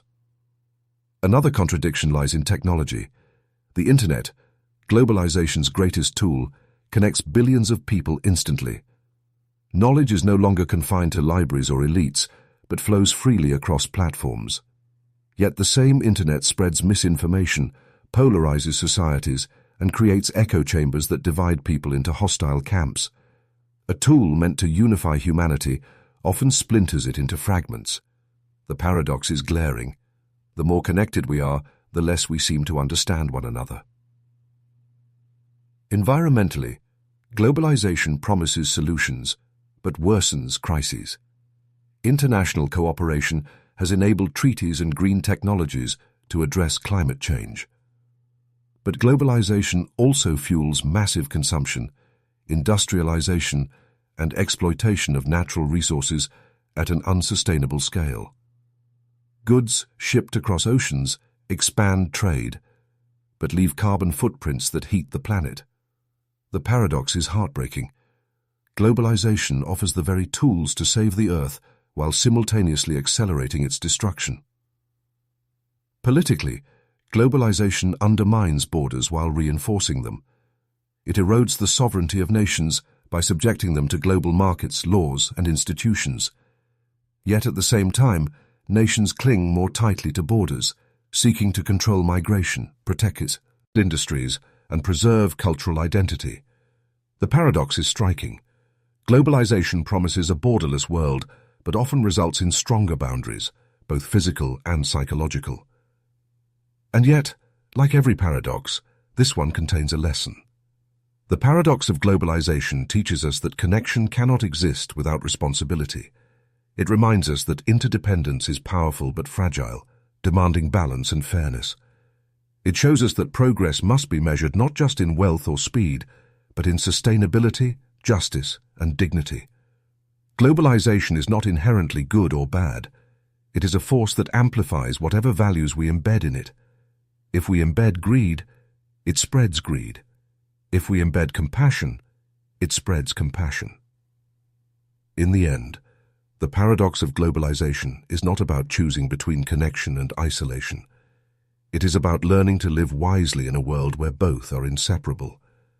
Humanity cannot return to a disconnected past, nor can it afford to embrace globalization blindly. The paradox challenges us to build a future where interconnection empowers rather than exploits, where diversity is preserved rather than erased, where cooperation replaces domination. Perhaps the deepest lesson is this: globalization makes us neighbors, but it does not automatically make us friends. The paradox of globalization reminds us that unity is not a given. It is a choice to share fairly, to protect diversity, to build resilience, and to honor both the global and the local. Only then can the shrinking world feel not like a trap, but like a home. Paradox of justice. Justice is one of humanity's oldest and most enduring ideals. From ancient codes of law carved into stone to modern constitutions written on paper, societies have always strived to create systems that deliver fairness, equality, and order. Justice is what we invoke when wrongs must be made right, when conflicts must be settled, when power must be restrained. It is the dream of a fair society, a place where truth prevails, where innocence is protected, and where the guilty are held accountable. Yet despite its noble promise, justice is riddled with contradictions. The very systems designed to uphold fairness often produce unfair outcomes. The very institutions meant to protect can also oppress. This is the paradox of justice, the haunting truth that the pursuit of fairness often reveals the limits of fairness itself. The paradox begins with law and interpretation. Laws are meant to be impartial, applied equally to all. But no law interprets itself. Judges, lawyers, and institutions give laws meaning, and their interpretations are shaped by culture, history, and bias. Two people may commit the same crime, yet face vastly different punishments depending on race, class, or geography. What looks like justice in theory often becomes injustice in practice. The paradox is sharp. Justice demands equality, yet the systems delivering it are filtered through human imperfection. Another layer of the paradox lies in punishment. Justice often seeks balance, to restore what was broken, to punish wrongdoing, to protect society. But punishment rarely undoes harm. A prison sentence cannot bring back a lost life, nor erase trauma. Harsh penalties may deter crime, but they also create cycles of suffering, especially when applied unevenly. Rehabilitation offers hope, yet many systems favor retribution over healing. The paradox emerges. In trying to correct harm, justice often creates new harms. The paradox deepens when we consider justice across cultures.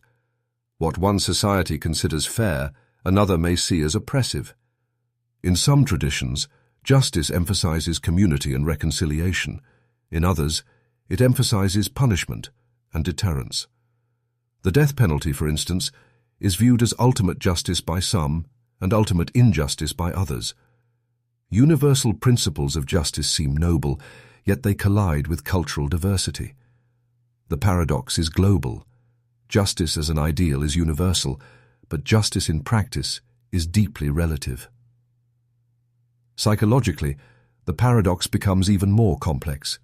Humans long for fairness, but our sense of fairness is shaped by self-interest.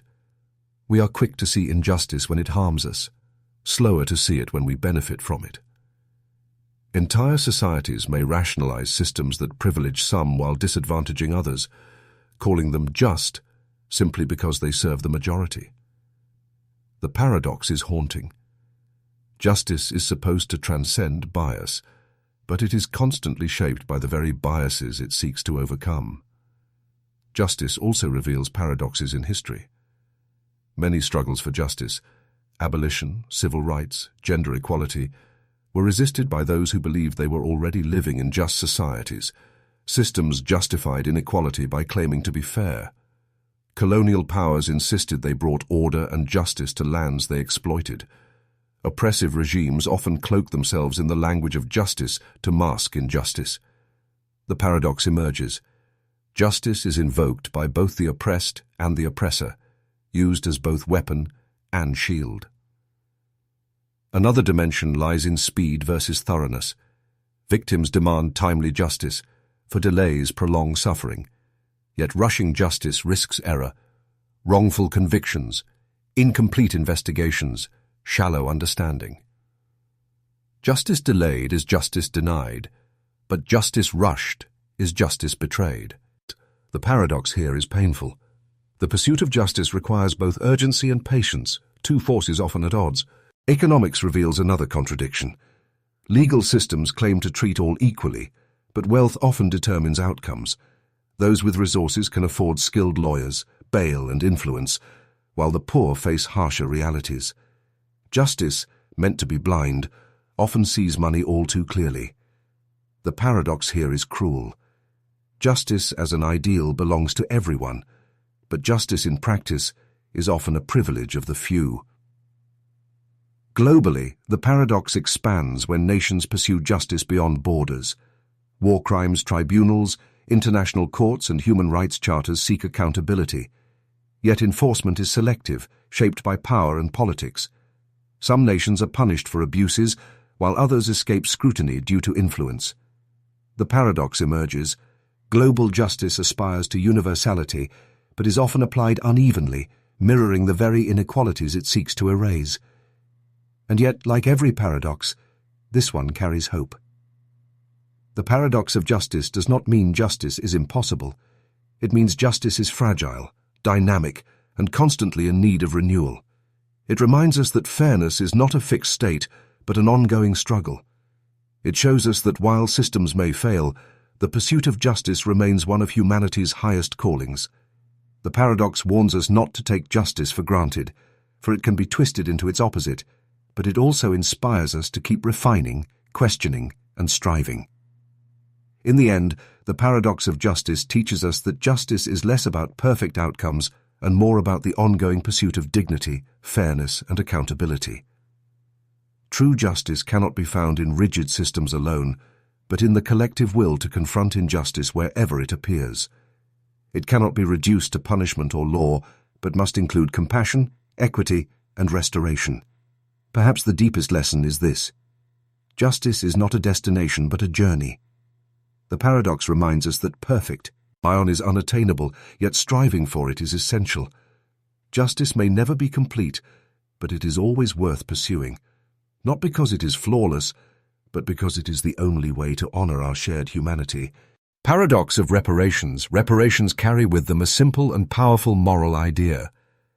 When harm has been done, those responsible must make amends.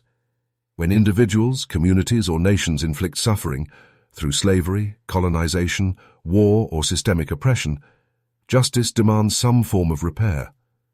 At first glance, this seems straightforward. If a wrong was committed, restitution should follow. Yet, the deeper we look, the more complicated and contradictory reparations become.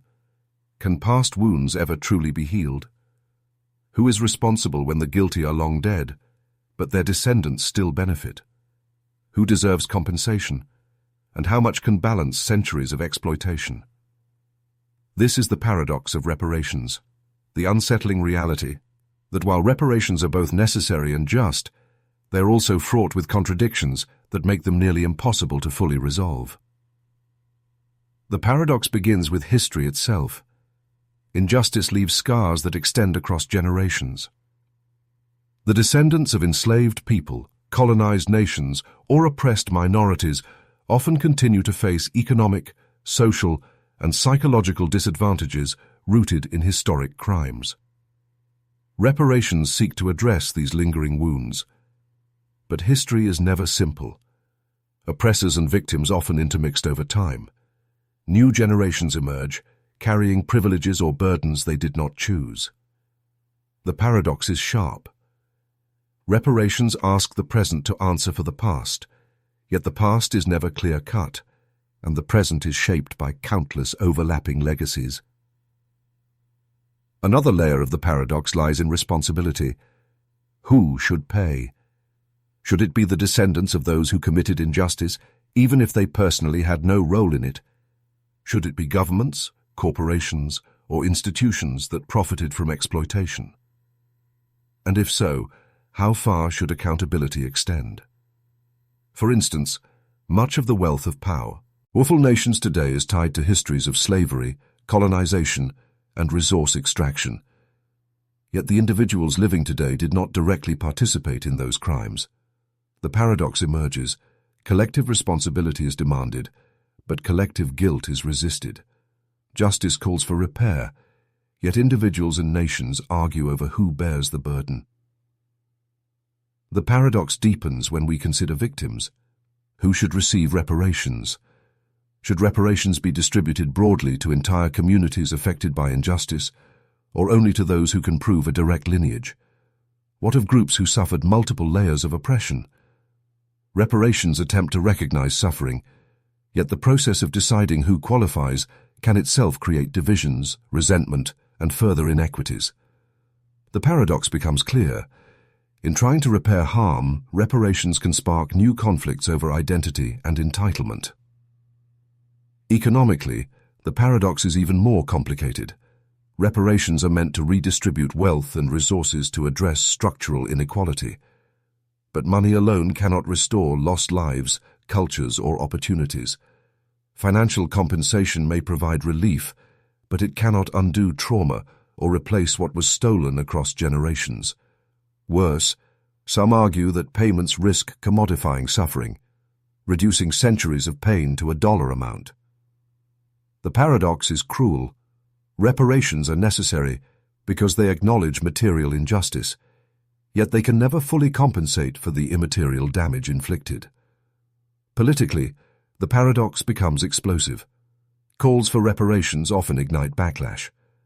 Those opposed argue that reparations are unfair to people who had no hand in past crimes, while supporters insist that beneficiaries of systemic injustice cannot absolve themselves by claiming innocence. Governments, fearing political division, often delay or water down reparative efforts. The paradox is bitter. Reparations seek unity through justice, yet the process of pursuing them often deepens division. Psychologically, reparations touch on identity and memory. For victims, reparations can provide validation, recognition, and healing. They acknowledge suffering rather than ignoring it. Yet for perpetrators or their descendants, reparations can feel like condemnation, even when framed as collective responsibility rather than personal guilt. This creates defensive denial, a refusal to confront uncomfortable truths. The paradox here is human. Reparations are meant to heal, but they first force people to reopen wounds, confront shame, and challenge long-cherished national myths. Globally, the paradox expands further. Colonial powers extracted wealth from nations across Africa, Asia, and the Americas, leaving behind poverty and instability while enriching themselves. Today, the descendants of those powers still enjoy disproportionate prosperity, while the descendants of colonized nations still face systemic disadvantages. Calls for global reparations highlight the vast inequalities left behind. Yet implementing such reparations is nearly impossible in practice, tangled by politics, economics, and international law. The paradox is clear. Global justice demands repair, but global power structures resist it. And yet, like all paradoxes, this one carries a deeper lesson. The paradox of reparations teaches us that repair is not only about repayment, but about recognition. True reparations are not just financial transfers, but also involve truth-telling, apologies, education, and systemic change. Reparations are paradoxical because they are both impossible to fully achieve and impossible to morally ignore.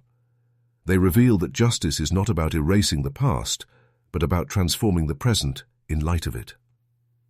In the end, the paradox of reparations reminds us that history is alive within us. The benefits of privilege and the weight of oppression do not vanish with time, they echo in wealth gaps, social hierarchies, and cultural memory. Reparations cannot undo what has been done, but they can help societies confront denial, acknowledge truth, and build pathways toward healing.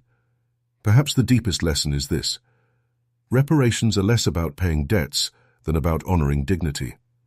The paradox shows us that repair is never complete, but the attempt matters.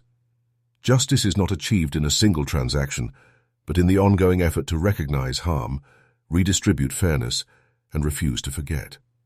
Reparations may always remain a paradox, both necessary and incomplete, but they remind us that without recognition of the past, no society can ever truly move forward into a just future.